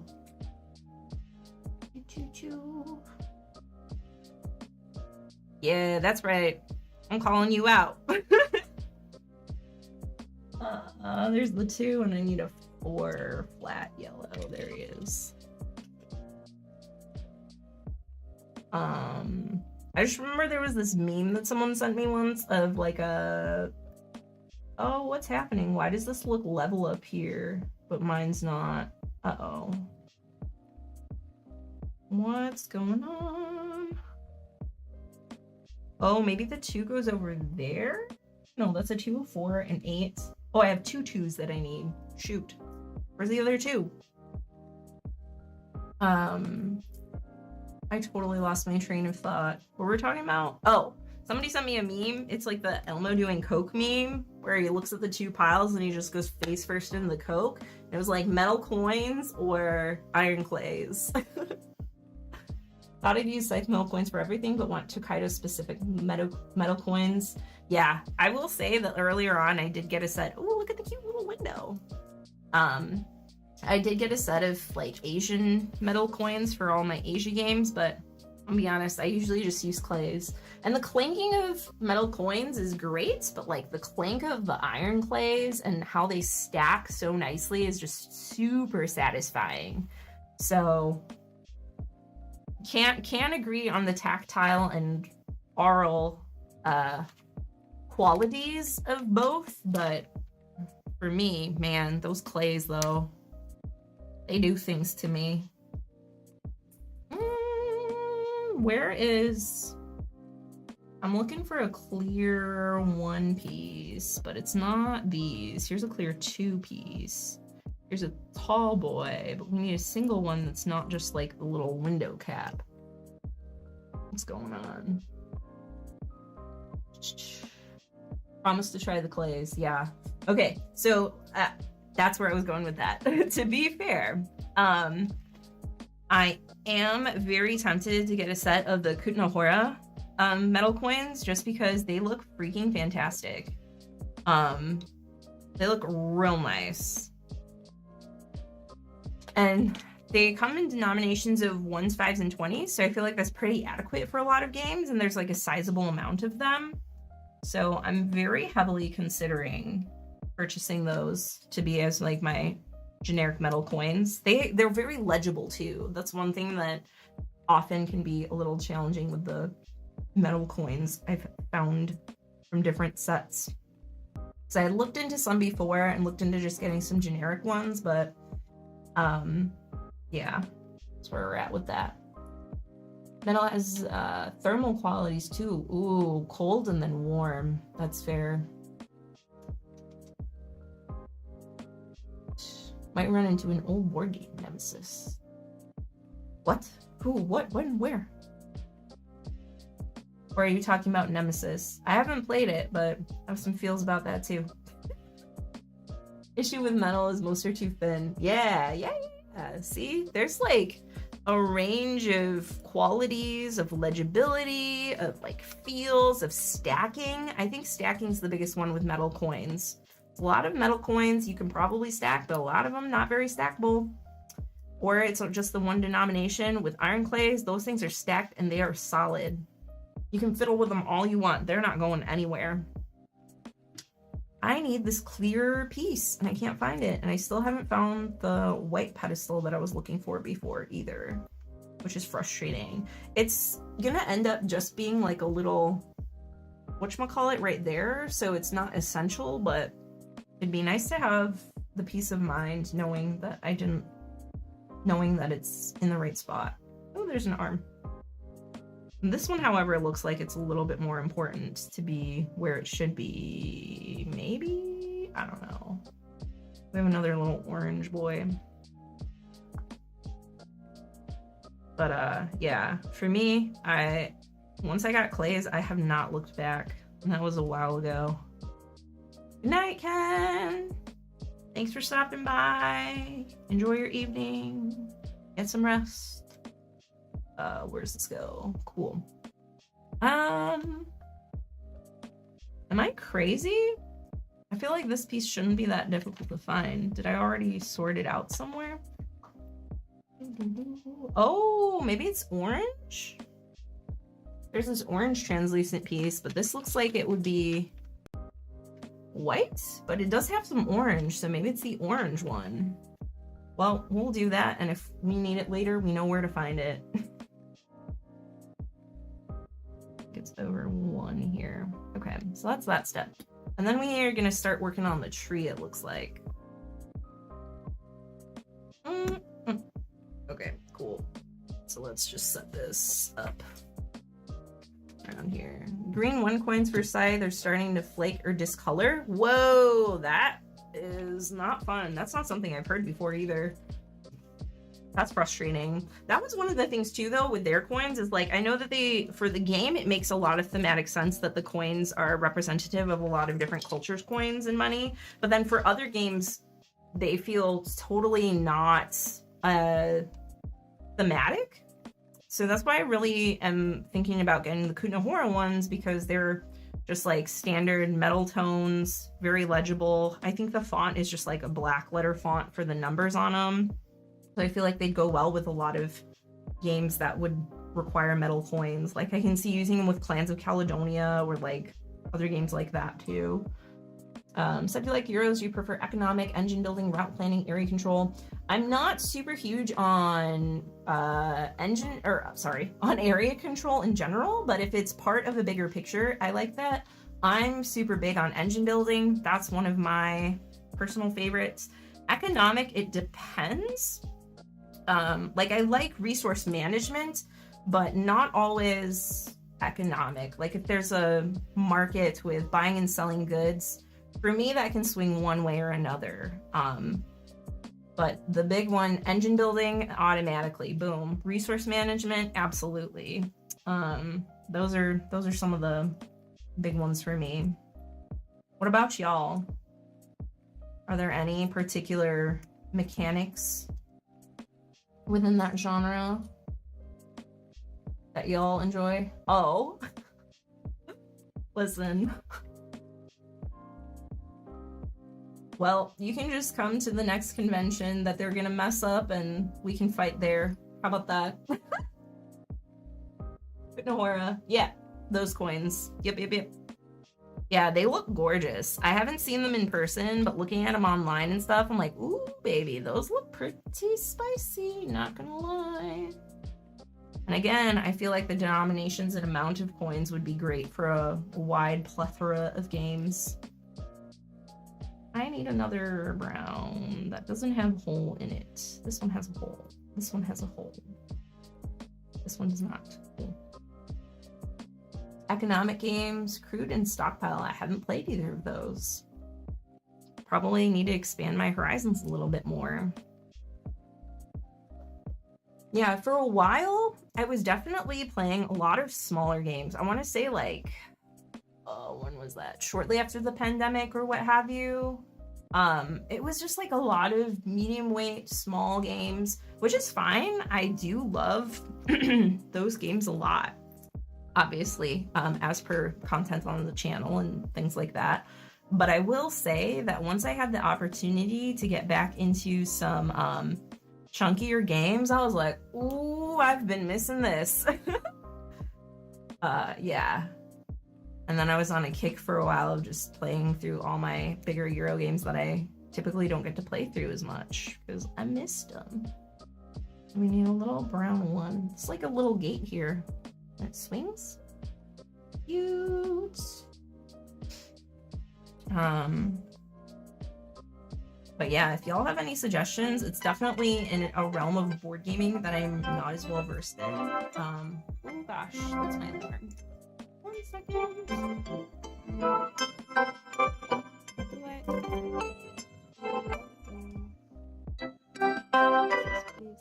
There we go. Okay. Sorry about that. I have not tried Anachrony, but I feel like it would be really cool. It has some like elements of time travel, right? Where you like, from what I remember, you like use certain goods and things, but if you don't then produce them in the past or whatever, you can run into some big issues. That sounds really interesting to me.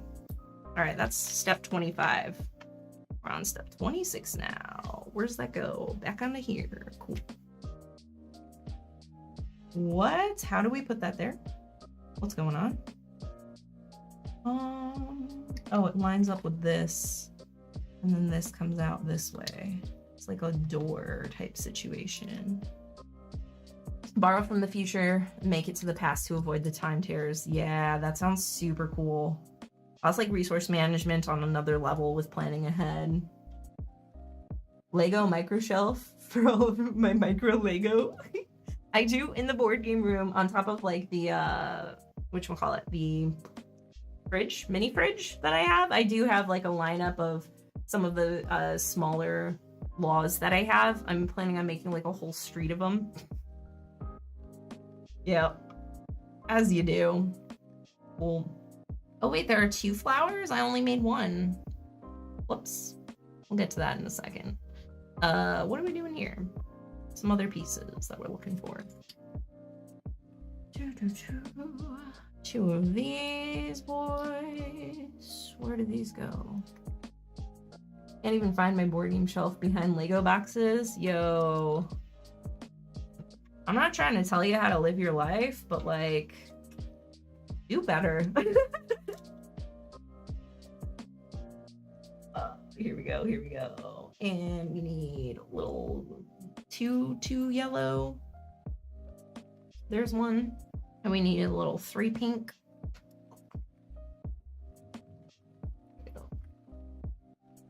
Caught on a lunch break.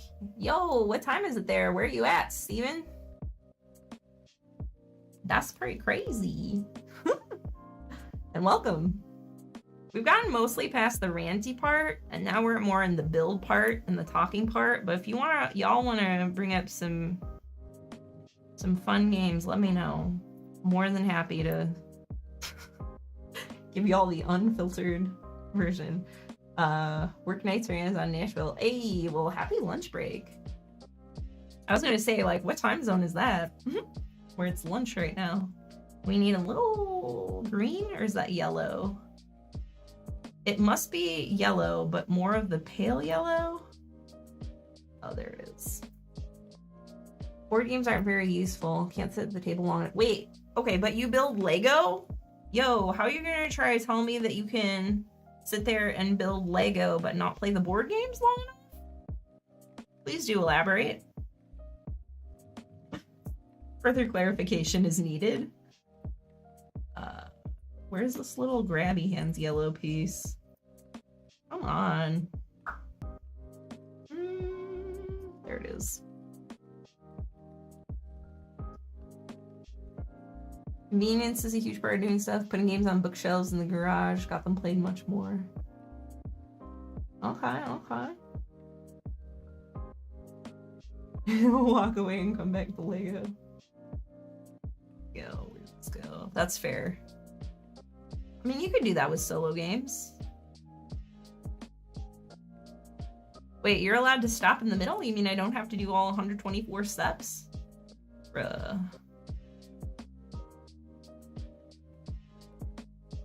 Just got Imperium Horizons in. Ooh. I haven't played Imperium, but I've heard great things.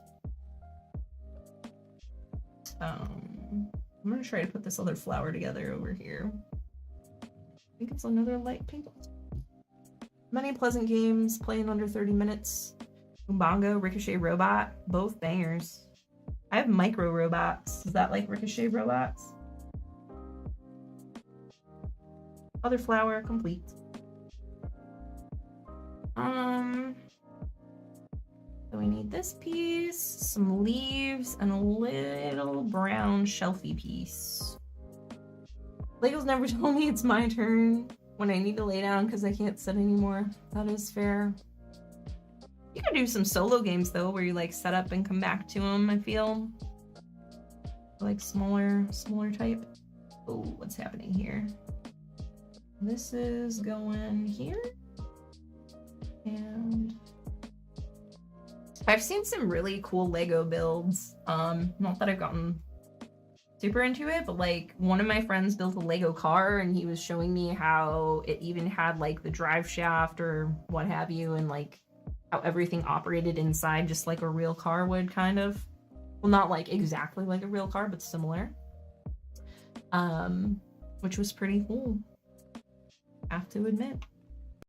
We have some leaves. Where are the rest of the leaves? One leaf? I feel like I saw a bunch of them and now I can't find them. Two leaf? Civ deck builder.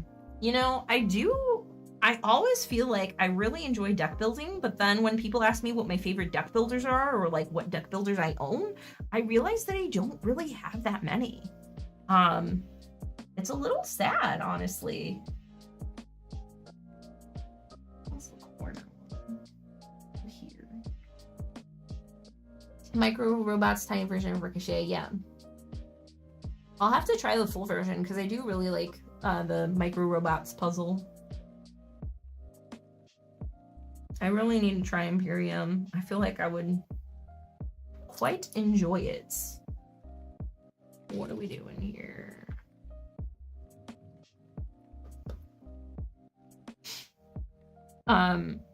Because Imperium has unique character factions as well, right? That play. Is it like really asymmetrical, or is it just that they play a little bit differently for each one? How's that all work? This goes here, and I need another leaf, but I don't see it. Oh, it was hiding.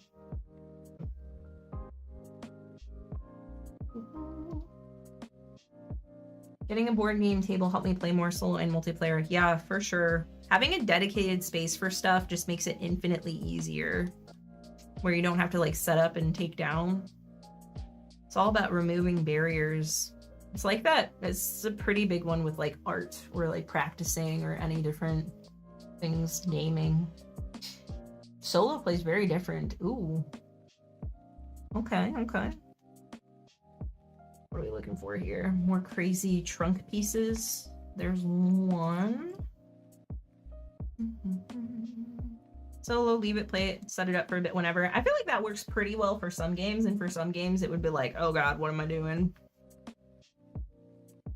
But do agree that that is an option.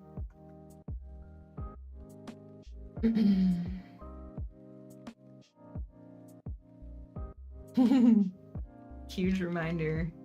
Okay, so now we're talking about gaming tables. Man,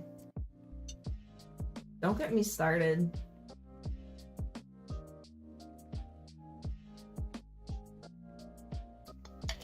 I may or may not be in the minority here, but specific like board game, tabletop game tables kind of just piss me off. I'm not gonna lie. It's hard to tell if these are dark pink or light pink flowers that are supposed to be going on here. I don't think it matters too much, but I wish I could tell. Monarch from Kickstarter. Do y'all not get annoyed that you constantly feel like you have to like lean over and reach down into the table to like pick stuff up?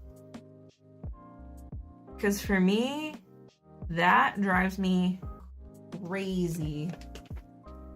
And then there's the lip on it. It just, I don't know. Maybe I'm the crazy one.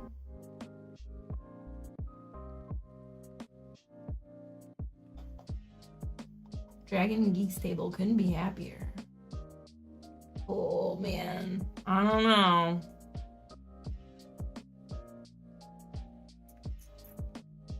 I just like having my flat surfaces. Plus two with like some games it just feels more conducive, or like love that it's hard to knock components off the table. But like, do you really have that problem on like a normal table? Maybe if it's a smaller table and you don't have enough space, but like, I'll be honest, I love my huge flat dining table. It's like, it seats up to 8 comfortably, but we can get 10 down there if we want. And it's been great. Just slap a playmat on that bad boy and you're good to go. Where are the little pieces for the flowers? Little bases.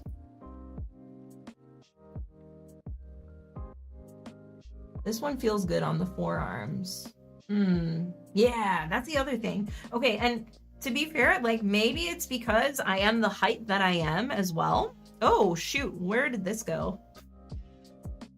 This was supposed to go somewhere. This goes... what? Here? Is that there? Does that go there? Oh, it goes here. Okay. Yeah, it might be because I'm, you know, not extremely tall. I'm like 5'6", which I recently found out is a little taller than average, at least here in the States for females. But yeah, it just feels like a hassle, like trying to like reach up over and get down in there, you know? I don't like feeling like I'm a child sitting at an adult table. Maybe that's a personal problem. Honestly, first got it, felt like it's not much better than a normal table. Diminishing returns, some can add problems. Okay. Yeah. That seems fair. I don't know. The times that I've been there, maybe it's like if I played on them more, I would get more used to it, but it's just seemed inconvenient and uncomfortable the times that I've played on gaming tables. I don't know where the bases for these flowers are, so I'm just gonna move on to the next step. Start getting some of this trunk stuff going. Ooh, there are cultists in Japanese.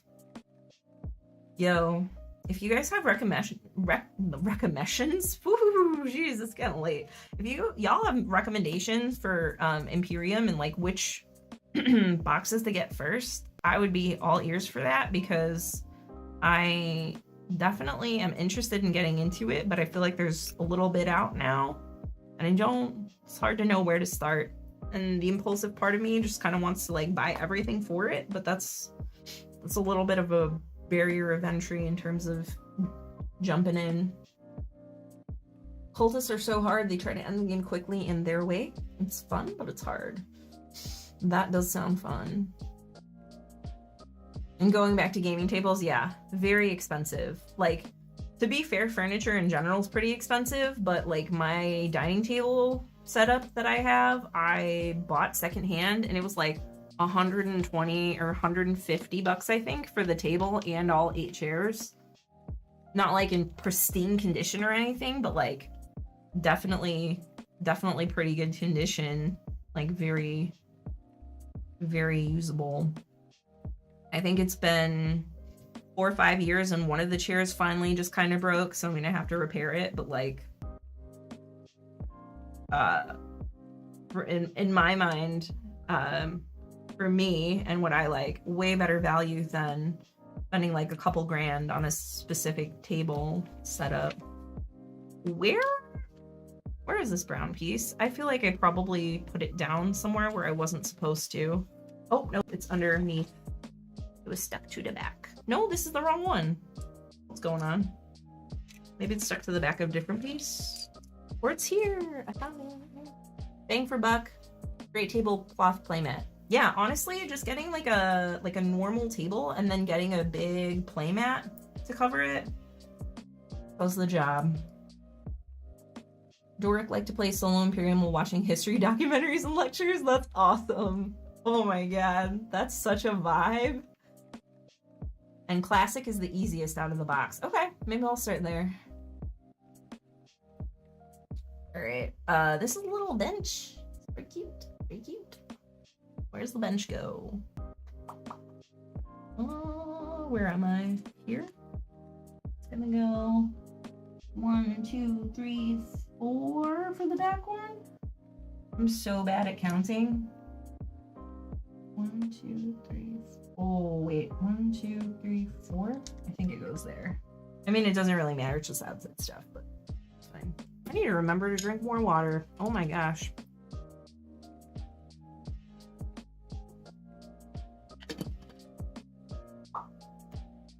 Ooh.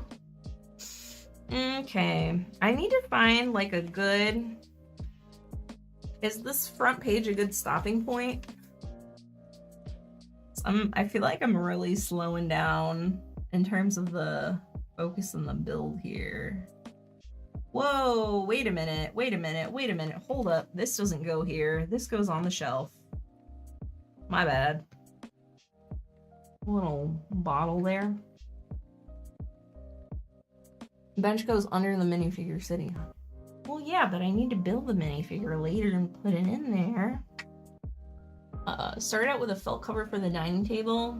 Gaming well is just too handy at keeping the game corralled to the table.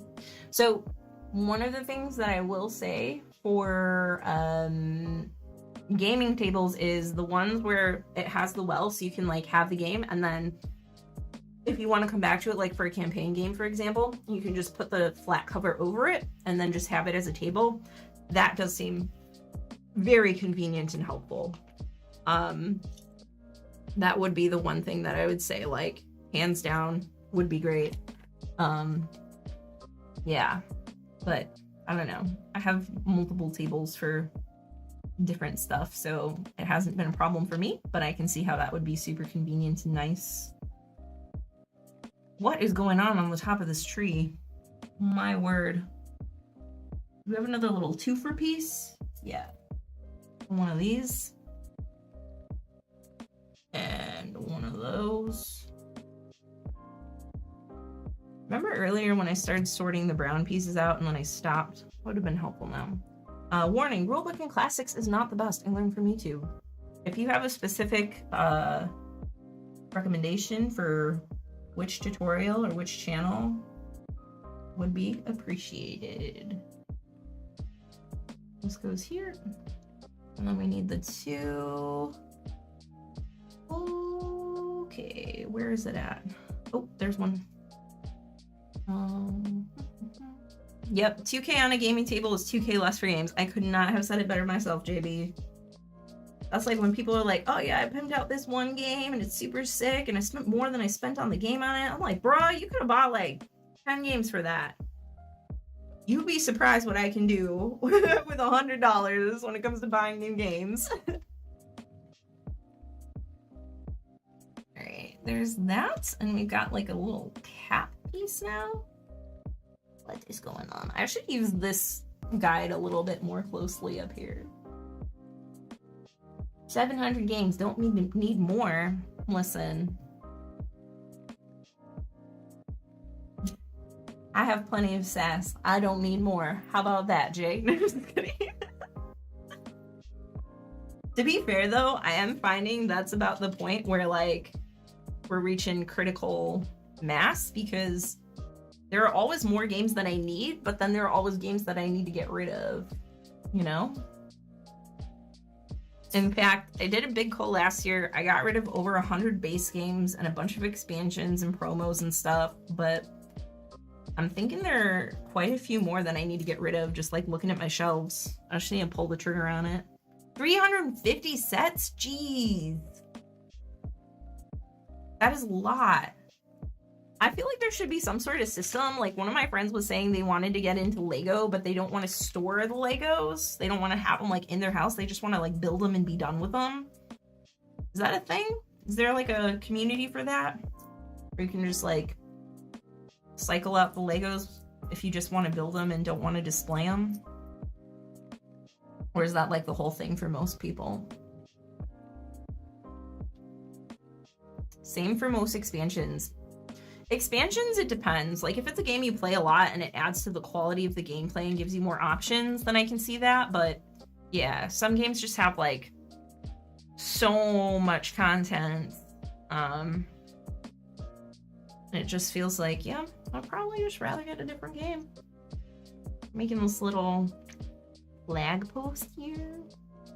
Keep it for a couple years, you get your money back. The tables, the Legos. What are we on for those ones? Culling is hard. Honestly, I found that culling becomes very easy if you're already pissed off and in a bad mood. I don't know what it is about it, but like anytime I'm really frustrated, I know it's time. And if I'm feeling like I need a cull and something pisses me off, that's the time to do it. Wait, is there a stick that's bigger? Because these barely fit on here and they're supposed to go in the end of another thing? What's happening? Gaming rules. Okay, good to know. Oh, on Lego. Saving, getting your money back. That's cool. That's cool. Is that just because they become unavailable and then you can sell them secondhand to people who really want that particular set? Where is this little frickin' thing? Oh my gosh, I found it. Out of print Lego sets sell for full retail price or more. Yeah, that's fair. Finding things cool is easy, just hard to find them in no home. You know, I was thinking about making a video about that because I regularly sell games at least like twice a year. And I've had a lot of people ask me like where I sell games or how I do that, what have you. So I have been planning on making a video about that. I just have been super lazy about getting that going. So let me know if y'all would like to see a video about how to move your used games, because at this point, I feel like got some sage wisdom in that realm. Ooh. Although I will say some of the methods that used to be very viable are now a little less viable because of some taxing things and what have you. Metal coins for Setawatch. There you go. That's what I'm talking about. Ooh. Other unique metal coins that are really cool. The ones for Rome. Have you guys played that? It's is it a Ryan Lockett game or is it just a Red Ravens game? I feel like this pole is way too small, but it's the only one of this color.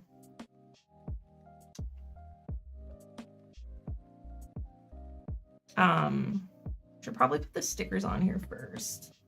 Shoot. But the metal coins for Rome are super cool. They're like, I'm not the biggest Harry Potter fan or anything, but they kind of remind me of what the chocolate frogs would probably be like, because they have little frogs on them and they're septagons. Is that 7-sided? 150 games on my coal pile. Tax situation makes it weird to just liquidate them. Yes. I will not make any promises, but I will do my best to try to get on that. Oh, it doesn't stick at the top? Somebody was saying you can use these for stickers and precision, but I'm not sure exactly what that means or how. Oh, mention the game I played with the drum. No, I did not. Thank you, Scott. Bring it all the way back. Mysterium Kids.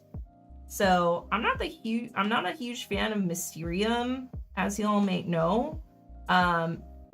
Little too fiddly for me. The like we're all working together, but then you're not quite. Is kind of And then I played Mysterium Park as well, and that was pretty straightforward, but all the cards were very, very similar, which makes it a little more challenging. Like the locations and stuff were all very samey. I don't know if we just didn't shuffle well, but I think that was due to the fact that they're all like that carnival park type place. Corner of the tool to hold the corner of sticker. Got it. But Mysterium Kids, instead of playing cards for clues, you have a drum and you have to make a sound and everybody closes their eyes. So you're the ghost to say boo, and then you make the sound using any parts of the drum you want to indicate which cards they're supposed to select. It's super cool. And it was more challenging than you would think. As a full table of seasoned gaming adults, we only got 4 out of 9 on our first one, our first go around. eBay now automatically charges the buyer for sale tax. Yep, and PayPal used to have really high rates if you go through goods and services, which a lot of like Facebook groups and things require. It used to be like 10K. Illinois was one of the dumb states that the threshold was 2K. Learned that the hard way. They lowered it to 1K, but next year it's going down, I believe, to like $600 for everybody. So if you're looking to sell games via like Board Game Geek, for example, PayPal is an attractive option for a lot of people. Or via Facebook groups, it's completely messed up. I specifically this past year made sure my sales were under $2,000 for PayPal, and then found out upon tax time that they lowered it to $1,000 for my state. And I was beyond pissed because that required hours and hours and hours of backtracking. You can write off the original purchase price, But basically, for tax purposes, here in the States at least, it automatically flags it and requires you to file it as if you're like a business selling secondhand games, which is ridiculous.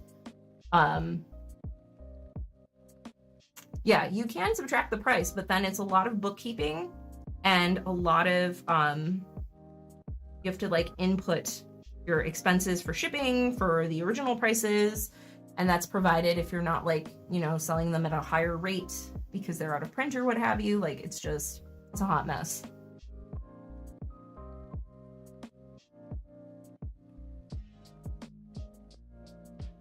$200 plays of War of the Ring? Oh, Jesus.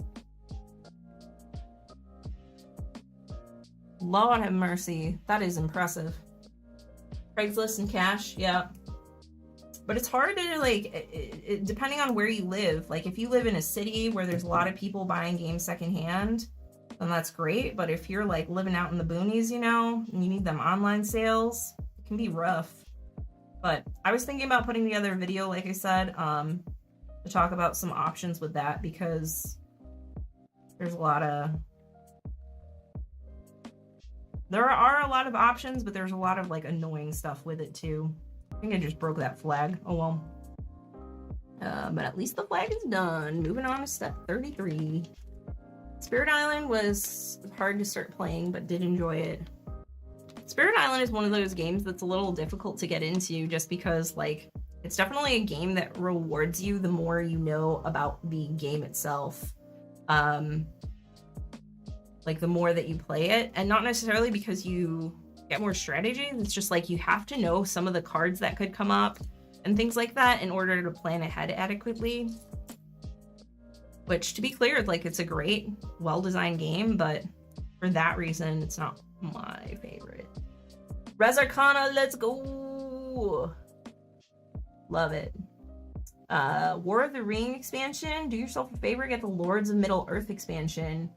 Ooh, that's good to know. I actually saw 2 people playing War of the Ring yesterday at the game store meetup that I went to, and then was so rudely pimped out by an unrelated person to have somebody come play a game with us. Sorry, if y'all weren't here at the beginning of the stream, that was the first mini rant.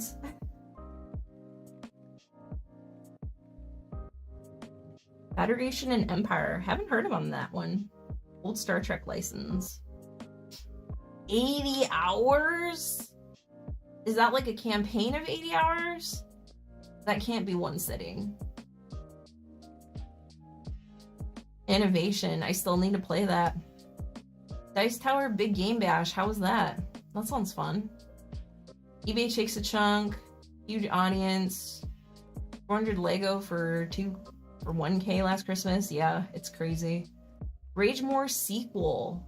Whoa, really? Okay, so I do know that there's like a little mini expansion, and that if you have 2 copies with the mini expansion, you can play it co-op. Bye, Steven. Have a good rest of your shift. One game takes 80 hours? Bruh. That's like half my life. Woo. That's a haul. That's commitment right there. Where are these little grabby ones? Where do they go? Where do they go? On the second one? Dice Tower EastCon. I was not planning on it. I have had a lot of people request Dice Tower West. But earlier in the stream we were talking about conventions and how I don't go to them that often. I should get out more probably, but I have some reservations. And also just like the money and the time aspect of it too. It can be a little challenging schedule-wise with how things are going as of late. But hey, if y'all have some convincing arguments for a particular convention, I'm open to it. Orlando, Vegas. Okay, fair. That's fair. I think I have been to Vegas when I was really little. I think I've also been to Orlando when I was really little. That was a long time ago though. BGG Con. Yeah, I think some of the conventions that are a little bit more playing focused would be more up my alley. I do at some point really want to go to Essen though, just for the spectacle of it. I'm not saying that I'm going to have a great time, but I feel like I got to go at least once, you know what I'm saying? And just because a lot of designers and publishers that I really look up to are there. It's like a one-stop shop, you know? 500 ships attacking Earth. Each ship is one counter. Jeez, little freaking wheeze. I'm getting nauseous just thinking about all the pieces. Oh my word. That's insanity. Where is my two? Little twofer. And another little twofer. That reminds me of like growing up playing Axis and Allies with the styrofoam trays and all the little like troops and stuff. Those were the days. Where's another little two? There is. And this slots in here, and then we have some shenaniganery going on in the back over here. There's another two? Are you kidding me? No. Yes. Yes, no. One sneeze could save the day and take out their fleet. Tap out at 3 hours. I've only played Battlestar Galactica once, I think, and I think we played kind of wrong.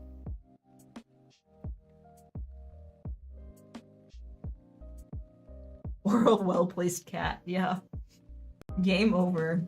You're done. Where is... Oh my god, my brain. This one. This one goes here on the end. Man, that sounds wild. I could never, but bless ya. Bless you for taking it on. There's so much fiddly diddly. Gosh darn it, speaking of which, as I'm here like assembling how many freaking tiny little Lego pieces. The other set that I have is even smaller, like it's probably, I don't know if it's exactly like half the size of this, but it is tiny. Where? Or sets, I should say. It looks like there should be another 2 yellow bar, and I'm really worried because I don't see it, and I'm starting to feel like I probably put it somewhere that I shouldn't have. Oh god. And this seems like pretty integral piece stuff, so I'm a little worried. Due to a mistake in scale, the entire invasion fleet was eaten by a medium-sized dog. Bonus points if you can name the book. Oh, I don't know. Where does this go? Y'all, am I crazy? Did I put something in the wrong spot? Oh, I put down too many. Let me use my tool that I know how to use now. Dragon Hunters, Pest, Kemet, Thunder Road, Dune, War for Arrakis, and Thing. Is Dune War for Arrakis the one that everybody's saying is replacing Dune Imperium? And if so, what are y'all's thoughts on that? Because I do quite enjoy Dune Imperium a lot. But I don't know. Hitchhiker's Guide to the Galaxy. Cool. Got these little ladder pieces going on over here. And then we've got little toppers. Flat toppers. This is like cream though. I think it's supposed to be these yellow ones.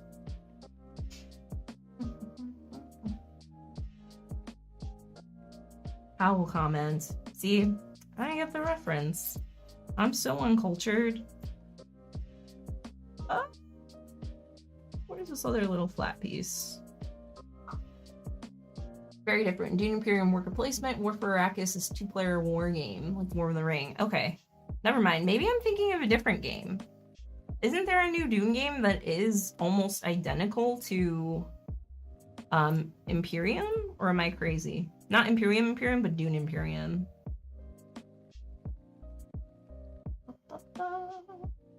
Oh, and then we got a bar. Ew. Oh, this one goes this way and this one goes this way. This one's wrong. These are flat ones and I need the vertical claw clampy boys. What's the longest game you thought was worth the time commitment? Ooh, Dune Uprising, thank you.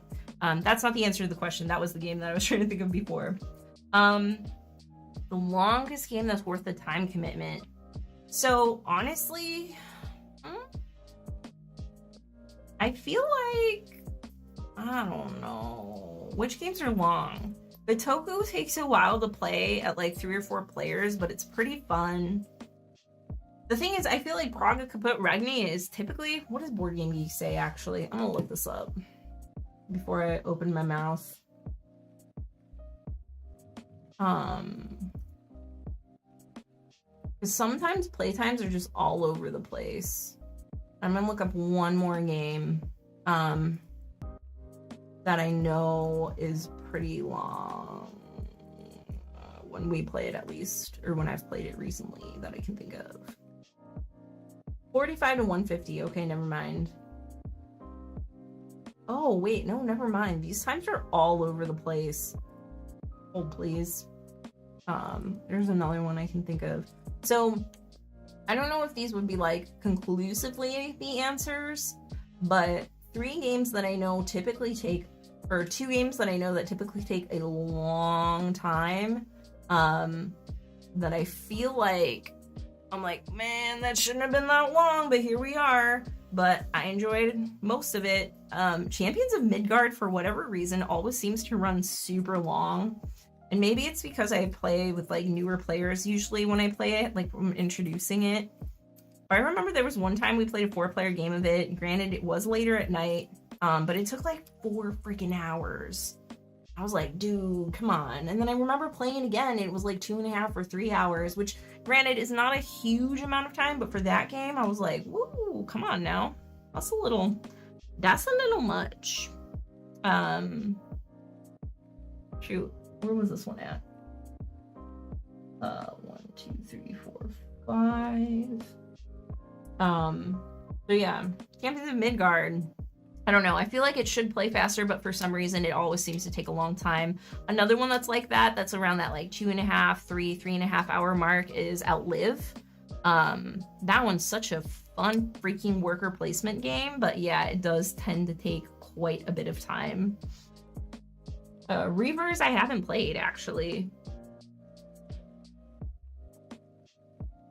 And we need stickers. And holders. 4 to 5 hours really good for me. For champions? Arc Nova. Okay, Arc Nova.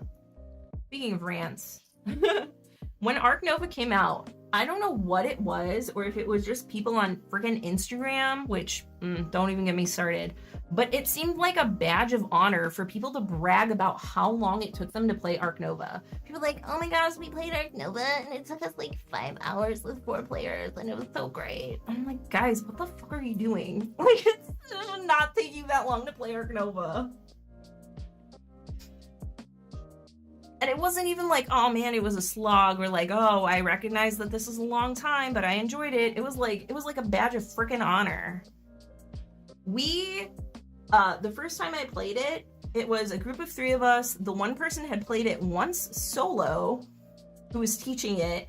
We taught and played the entire game in just under 2 hours. So I don't know what the frick people were doing, taking like 4.5 hours playing it. Insanity. I do really want to try the expansion for Arc Nova though. It looks really fun. I haven't gotten to play it yet. First game of Arc Nova was 6 hours for 2 players. Whoa! Oh, Jay. Thank you for your service. My gosh. That's a rough one. Have you played it again since? And did you have better luck with the time? Because that's pretty rough. My God, not gonna lie. Yeah, I don't know. The times I've played Ark Nova, it's been super quick, very streamlined. I don't know what people are doing. Oh, and then like at a convention that I was at, they were teaching Ark Nova, and literally we played 4 or 5 other games in the time it took for them to teach and play one game of Ark Nova. It was insane.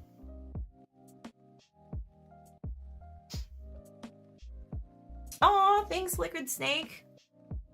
Super appreciate it, and thanks for the 5. And hey, it's gonna be up on the channel, so anything you missed, feel free to go back and watch after. Put on. It's like a super ranty podcast. Played it again, got it down to 4. All right, not bad. When you play it again, you're gonna have to get it down to 2 now, and then 1. Ark Nova has a pretty extreme half-life. Is that what that is?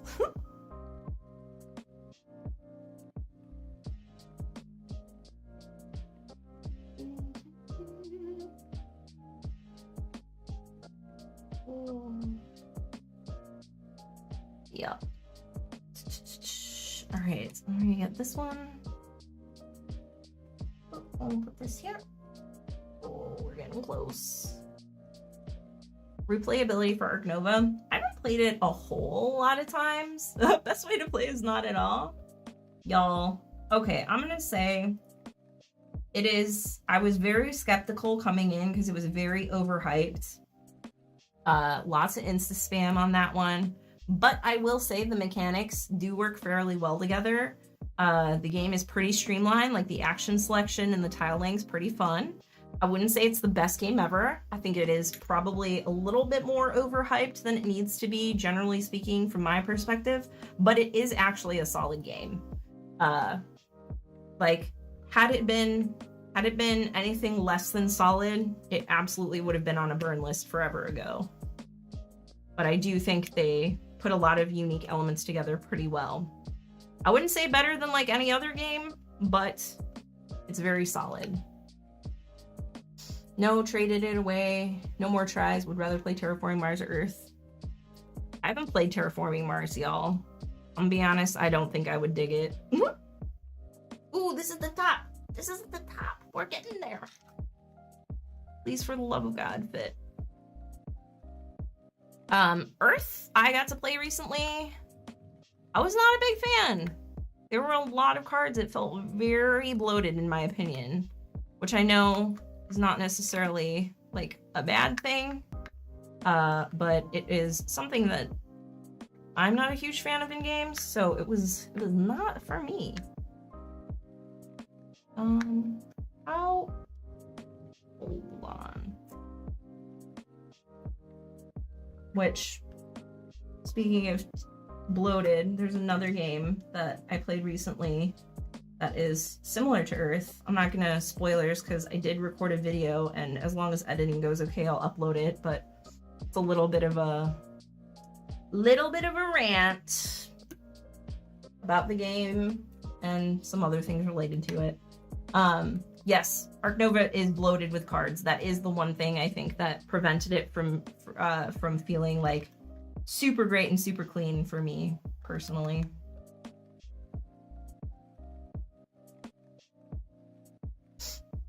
Wiggle it around a bit. Yeah, I'm trying. It's a little finicky. It's mostly this edge here. We're trying. It's hard though, because like this one has the little it's got the little flags in the way and stuff and the little joints, so it's hard to get it lined up. Oh, there we go. Beautiful. Got it. Good. So there's that. Yeah, okay, so that little piece I was missing inside, you can barely even see it, so I think we're okay there.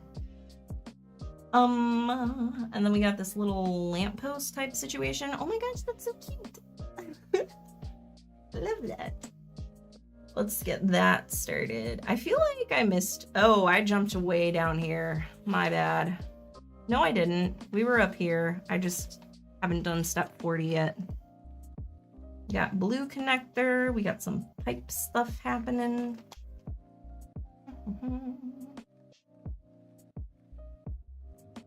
Oh, there we go. And another little pipe.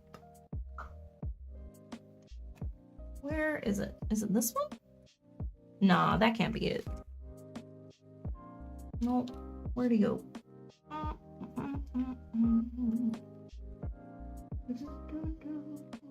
Where? Uh-oh. This should not be hard to find. And yet, I do not see it. It's just a white, this is a straight white pipe.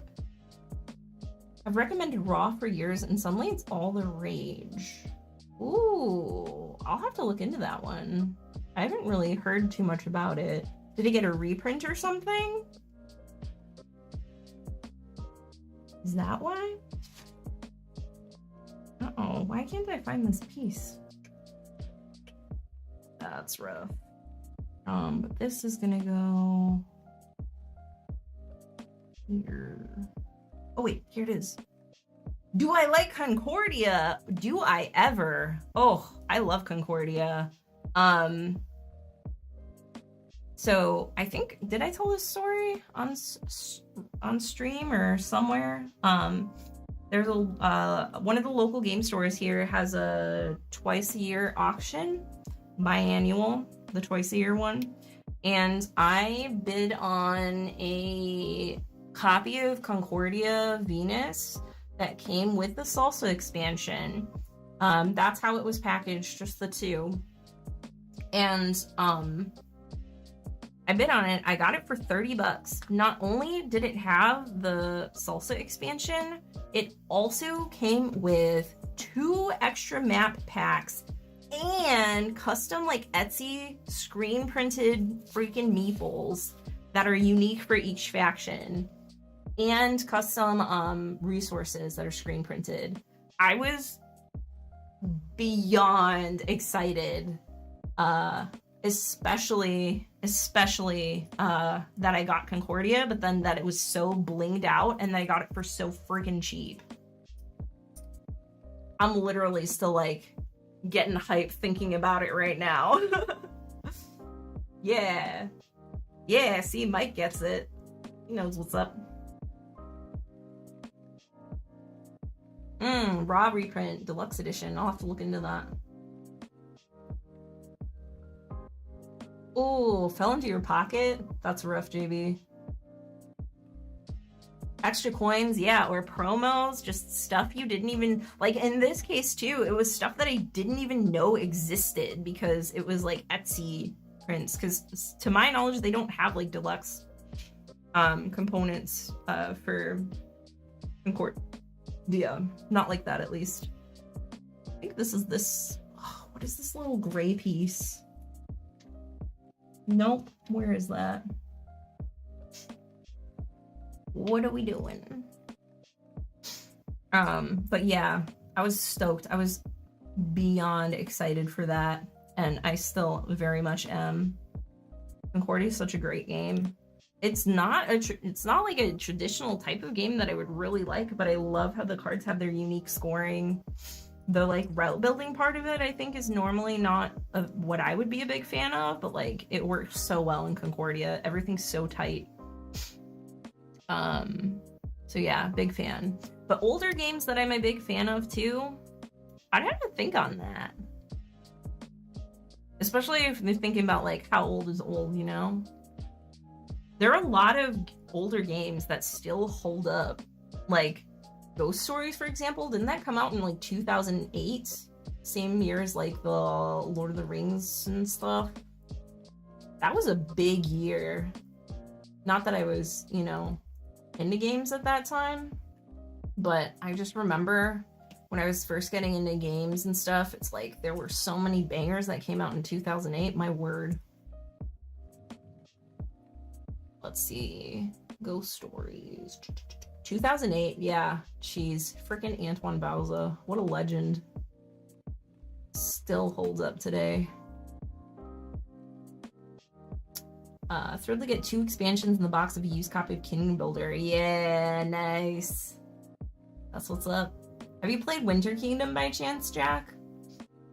I haven't played OG Kingdom Builder, but I played Winter Kingdom and got a copy of it, and I have really been enjoying it. And I was told by some people that have played like 300 some games of Kingdom Builder, like, if you have Winter Kingdom and you're not going to play it like 300 times, that's the one to have. But curious if you have an opinion on that. Pre-1995, the year Catan came out. I don't know. I have to think on that one. Going to GameFound for a big box selection edition for Dune 2019. Ghost Stories is amazing. Yes. Yeah, they changed the theme on it. I don't know how much of the mechanics changed, but like, pretty sad. It's such a good game. I need to double check which side of these pipes. Haven't played Winter. A little too much stuff. It feels very streamlined, honestly. Because you only have a couple like unique scoring. I think there's like 1 unique scoring for the camps and then 1 unique scoring for like market prices or something like that. It doesn't seem like a lot, so I don't know. And to be fair, I don't know in comparison to Kingdom Builder. Like I said, I haven't played just straight Kingdom Builder. And then thinking about all the expansion stuff for Kingdom Builder, it seems like Winter Kingdom maybe has like a good middle ground for a base game, between like just the base game and then some of the expansions.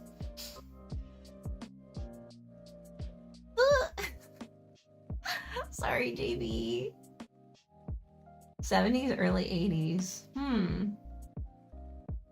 I would have to look and think. Where does this go? Oh, is this like a drainage system? What's happening here? This is going in on the side here. Sweet. Got a little drain pipe here. Sick. Some PVC going.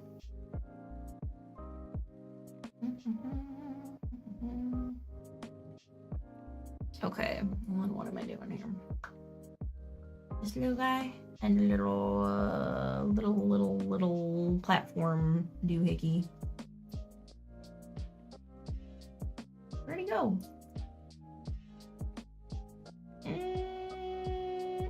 Found. Oldest faves Carcassonne. Oh, I forgot. The cooperative version, the Ghosts Miss Carcassonne Ghosts one, that came out, right? Man, I'm so out of the loop.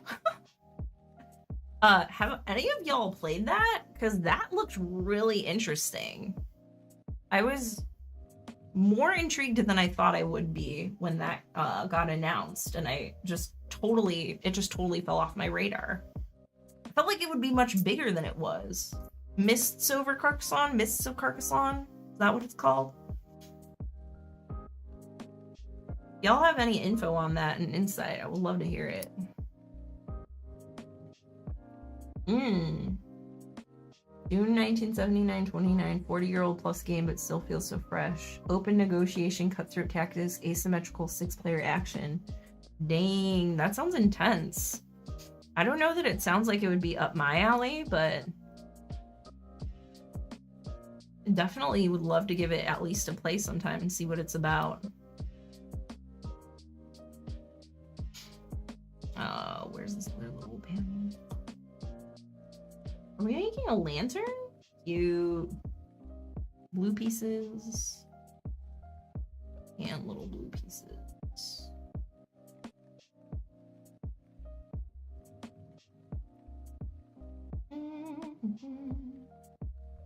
Yeah, big sprawling like space type games and things. I don't know.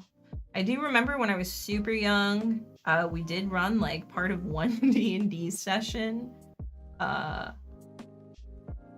where my dad was DMing and my sister and I were playing. But we had to stop relatively early in because the word bushwhacked came up, but it was pronounced bushwhacked.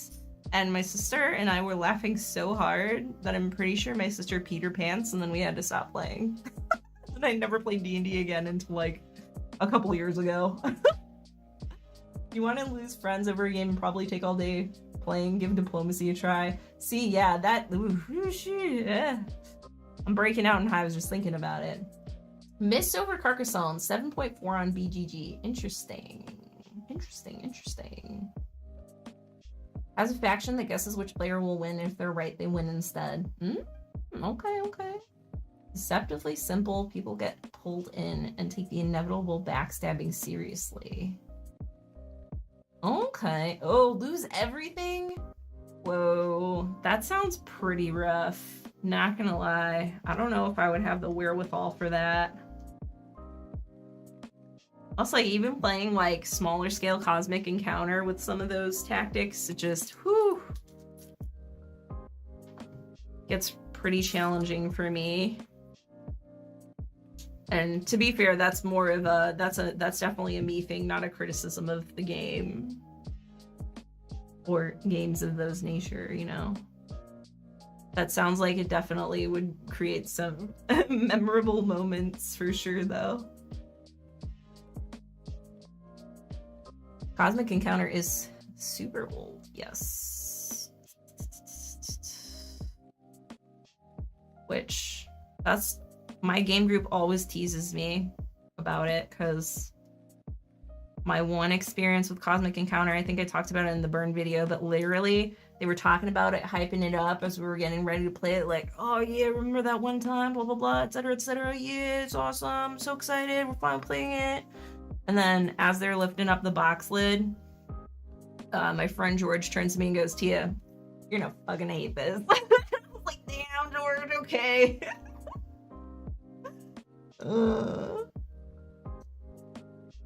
Yeah, so that was my first and only Cosmic experience. And then on like turn 2, we had a confrontation where the other person, where I flipped like a +2 and the other person got the +40 card, and I was like, all right, I'm done. To be clear, we finished the game, but I was, from that point on, I was like, cool, all right, I understand now. Oh god. How do you get these little bump parts lined up? These look janky. Did I hate it? Yes, I did. I think had my expectations been tempered a bit more, I might have not had such a bad experience playing it. Like, I can definitely see how it's a fun game. I definitely understand why people love it and how it, like, creates memorable moments, but I was, like, not prepared at all for that. And for me, in terms of, like, RNG and just negotiation and all that stuff, I'm like, man, whoo, it's a little much for me. I like my controlled, tight resource management, engine builder, Euro-y, like strategic, where, you know, things are happening. And if it's gonna be like a loose and fast, crazy game, then I like them to be short and I like them to be punchy. So that was just like not a great combo for me. Yeah, oh, lots of negotiation, little depth. That is very true. I think had I been prepped with that, I would have at least, you know, had a little bit more of a clear expectation as to what I was getting into, and then maybe it would have been a little bit more palatable, as they say. But that was not the case. What are we doing here? We're putting some of this crazy stuff down. In diplomacy, all the negotiation is secret. Go in different rooms or use text. Yeah, I have heard. That sounds wild.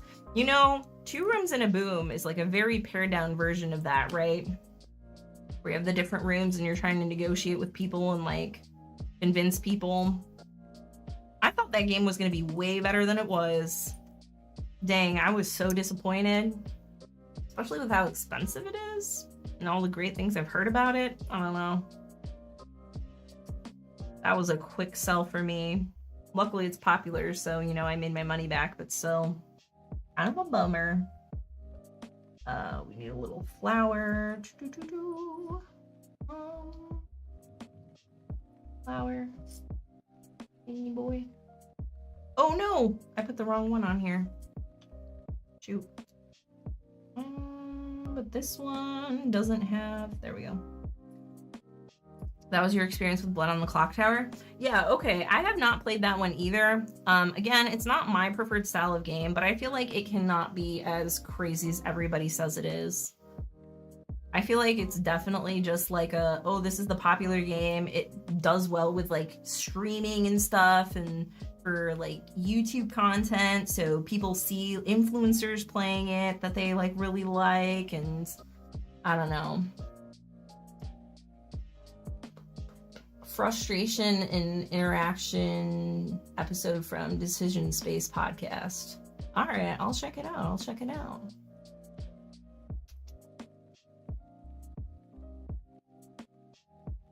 Oh, okay. Good to know, Liquid Snake. Yeah, it sounds like, again, it sounds like the kind of game that, like, as you play it more, you kind of get a better idea of what can be done with it, which, I don't know.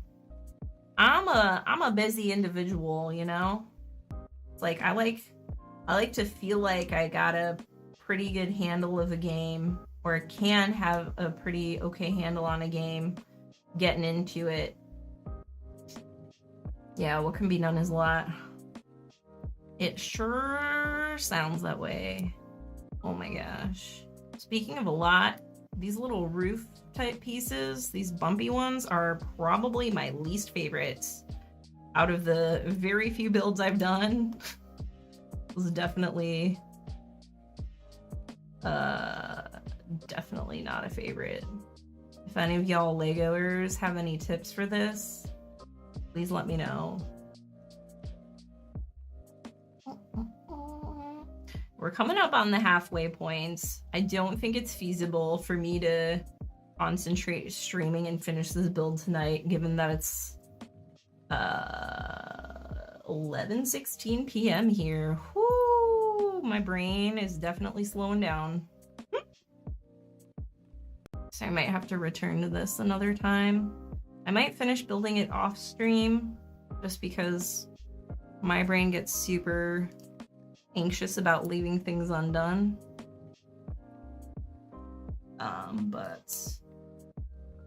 And I do think it'll go a little faster if I'm just focusing on this. Yeah, guys, quit being such a distraction, my god. I came on stream to have some peace and quiet.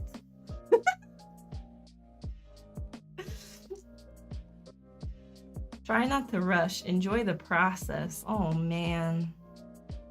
So, speaking of not rushing and enjoying the process, another mini hobby that I got into around the same time as Laws is doing Rubik's stuff. I've posted a couple things on Instagram about it. Whoo, baby. The person who got me into it and taught me, like, we were in the car, they were driving, and I was practicing, and they're like, man, I've never seen somebody get into cubing and leave the cube in the solved state for such a short amount of time before scrambling it and doing it again. And I'm like, well, yeah, like, what's the point of just having the cube? Like, the whole point of it is to manipulate the cube and, like, to make it nice, not to have it be nice. So as soon as I would finish it, I'd be like, done, and then immediately scramble it and redo it. So I don't know, that probably says a lot about me. Any armchair psychologists out there in the chat wanna dissect that a little bit for us? Hey, and that's great, yeah. Doom scrolling, man. Oh boy, being that I'm almost halfway done here and probably gonna wrap up here soon, don't even get me started on how I feel about social media in general. This was supposed to be a board game rant. My god. Asymmetry is amazing. Ooh, you pay the player that is the emperor. Nice. That seems really cool. I like that. We gotta put a little hinge on here now. Oof. And this is the this side, and the hinge goes on here. Sick. Oh, the hinge goes on top? Wait, this is the wrong piece. what's the right piece. Oh, it's lots in here. Do I need another one though? What is happening? A little roof. You being fully valid. Solving is the point, not it being solved. Thank you. I agree. Definitely been fun. I really love. I didn't know when I got in how like hard I'd go with it, but ooh, that was a big. It's been a big one, yeah. The copies that go deep, yeah. So like I started out with a 3x3 and then immediately got like a 2x2 and a 4x4. I got like the Pyraminx, and I got a couple variations of the 3x3. Like I got the Penrose and like the barrel one and some other ones. And then I got a 5x5, and I was anticipating after that I go to 6x6. But like, it's just with the even numbered cubes, you just have to learn the parities. But then otherwise it's just like solving a 3x3, and I felt like 5x5 was enough of like a long enough solve where it feels satisfying with like getting the centers all set up, but that doesn't take too long and that doesn't have like too many crazy things. So like the 5x5 is absolutely hands down my favorite. I did get a Master Morphix, I forgot what it's called, the 4x4 one. And then I got some other like pyramid-ish triangle versions of the 3x3. And then I ended up getting some of like the Dino cubes, the Ivy cubes, like some of the easy ones. But then I got the what is it called? The Axis cube. That one I ended up really liking, and the windmill, just variations of the 3x3. Those were super cool. The one that I got that I haven't learned to solve because the notation is so like weird is the, what's it called? The square one. Is that what it is? The really wild one that ends up looking like a 6-pointed star and like all sorts of crazy stuff. I just can't even. I'm like, nope, I'm out. I'll come back to it eventually. I have it sitting on my shelf in the unsolved state. Oh, and the crazy and the gear cubes. Dang, those were fun. Those are just like really chinky. Oh, and the whatchamacallit, cuboids, the 4x3. So satisfying. I have a really clicky one. Tried ones with marbles? No, that sounds fun. That sounds super fun. Solving faster and faster appeal to you. So like, not so much. I like going fast for just the muscle memory. With my 5x5 for a while, when it was nicer out, I was going for like morning walks every morning, and then I was timing myself solving the cube while I was walking. So I got it down to like, for a 5x5, I got it down to like 7-minute solves pretty consistently, depending on like the state of it, and then down into the 6-minute mark for like some easier starting points on some of them when I was really focusing on speed. But I don't really usually time myself for solves. And I know that there are like a lot of algorithms you can learn that make solves quicker, but I just like using the methods that I use with some of the basic algorithms. Yeah, I feel like there's a lot of overlap with like board gaming, Lego, cubing, etc. Like I bring cubes with me to board game meetups, and then inevitably someone just like comes over and starts playing with them and solving them. Paints their board game minis. Yo, I painted my second mini at the convention. That was one part of it that went really well, was they just had like a paint and take table with some tips and somebody running it who could help if you were like very much a beginner or anything. That was super cool. Oh my gosh, these little ones.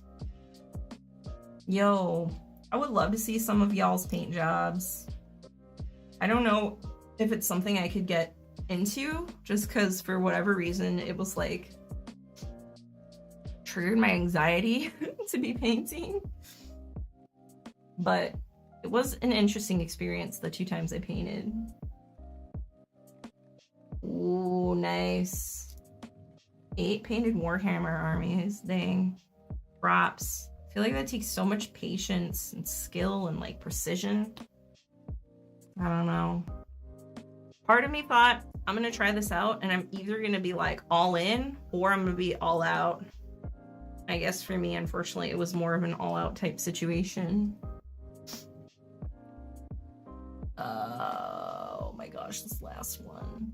Come on. You can do it. Mice and Mystics? Yeah. What was the first thing y'all painted? Like, how'd you get into it? Adult 3D coloring book? Okay, yeah, but my problem is, like, I'm such a perfectionist and, like, I'll inevitably, with art, I'll inevitably always go back and try to make it better and then mess it up. You know what I'm saying? Like, this is in the wrong spot. And with mini painting, it just like that, I feel like that just compounds faster than any other art medium that I've ever tried. Paint kits on sale. That's fair. D&D minis at first, then Warhammer minis for D&D. Yeah. I have a lot of board games that could be painted, should be painted, and I don't know. Maybe I should get into it just for the function of it. Still waiting on all my Dark Souls stuff to be painted. It's gonna take forever. There's so much stuff for it. But I'm not in a rush. Wanted to paint the named characters in War of the Ring. It's fair. Puzzle part of board gaming, cubing, and even music performance that I enjoy the most. Same.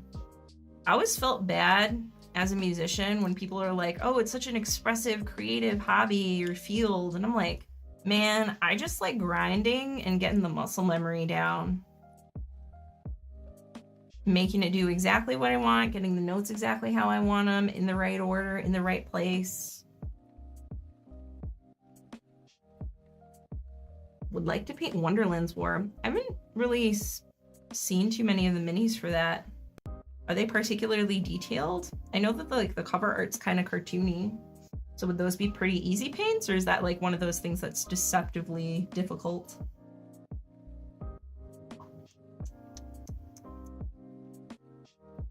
I'm just gonna finish up this roof, I think, and then, yeah, okay, I'm gonna stop at this gray part. That's the train assembly. And then I think I'm gonna have to call it a night. Paint job for Nemesis. Ooh, paint Mansions of Madness. Very chibi, fairly easy. Nice. So I'll give y'all a little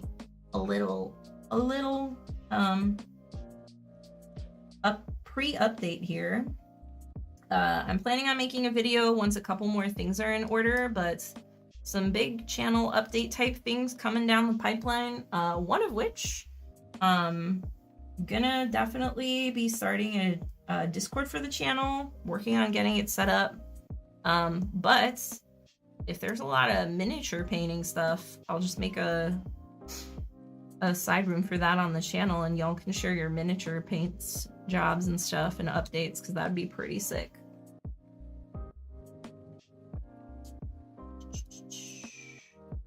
Oof. And who knows, maybe it will inspire me and some other people to get more into mini painting as well. Where's the last one? No, where is he? There he is. This one has way less of these bumpy roof pieces than the last build had. Like, look at this one. There's like rows all the way down on both of these, and then on this front roof piece too. Oh, it was brutal. Okay, and then what happens with this? We have a little hook piece on the flower, and then this hook goes in the middle, I think. Uh-oh, I think I did not align these properly. Tiny epic dungeons, very small figures, been challenging. Ooh, yeah, those are itty bitty. I can only imagine. Is this? I feel like these are not correct. Oh, there we go. I was just one over. Roof parts with little blossoms. Cute. Marvel United or Scythe. That would be pretty cool. I feel like you could get some really cool like rust effects and things on the Scythe minis as well. I don't know if y'all are familiar with Bill Making Stuff YouTube channel, Instagram channel, but he does a lot of scrap builds and does some painting and things, and man, that dude's freaking talented. Video editing and everything too. Whew, big inspo. All right, so there we go. I think this is a good stopping point. So we got like the main little area here. Oh, my little side, sorry, yeah. That'd be cute. Got the little outside lamppost and things. I don't know what this is. It looks like a little doghouse, but I don't think it is. The bench, the start of the tree, some signage. This is where the train's gonna go.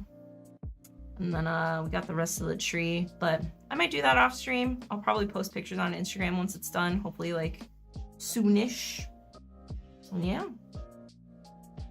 Large and exaggerated features would be very easy. That sounds pretty legit. Sweet. All right, well, for everybody who joined live, thanks for being here. Thanks for keeping me company, listening to me rant. For the moral support, super appreciate it. It's been real.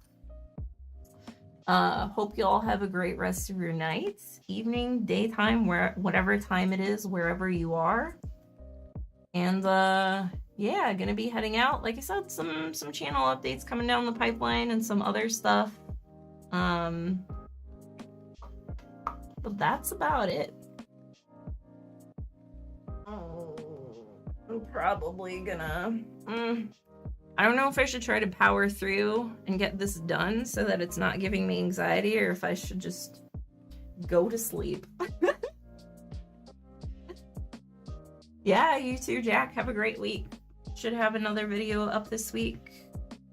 Hopefully the update video if a couple of things come together. If not, then maybe solo party video. We'll just have to see. Yeah.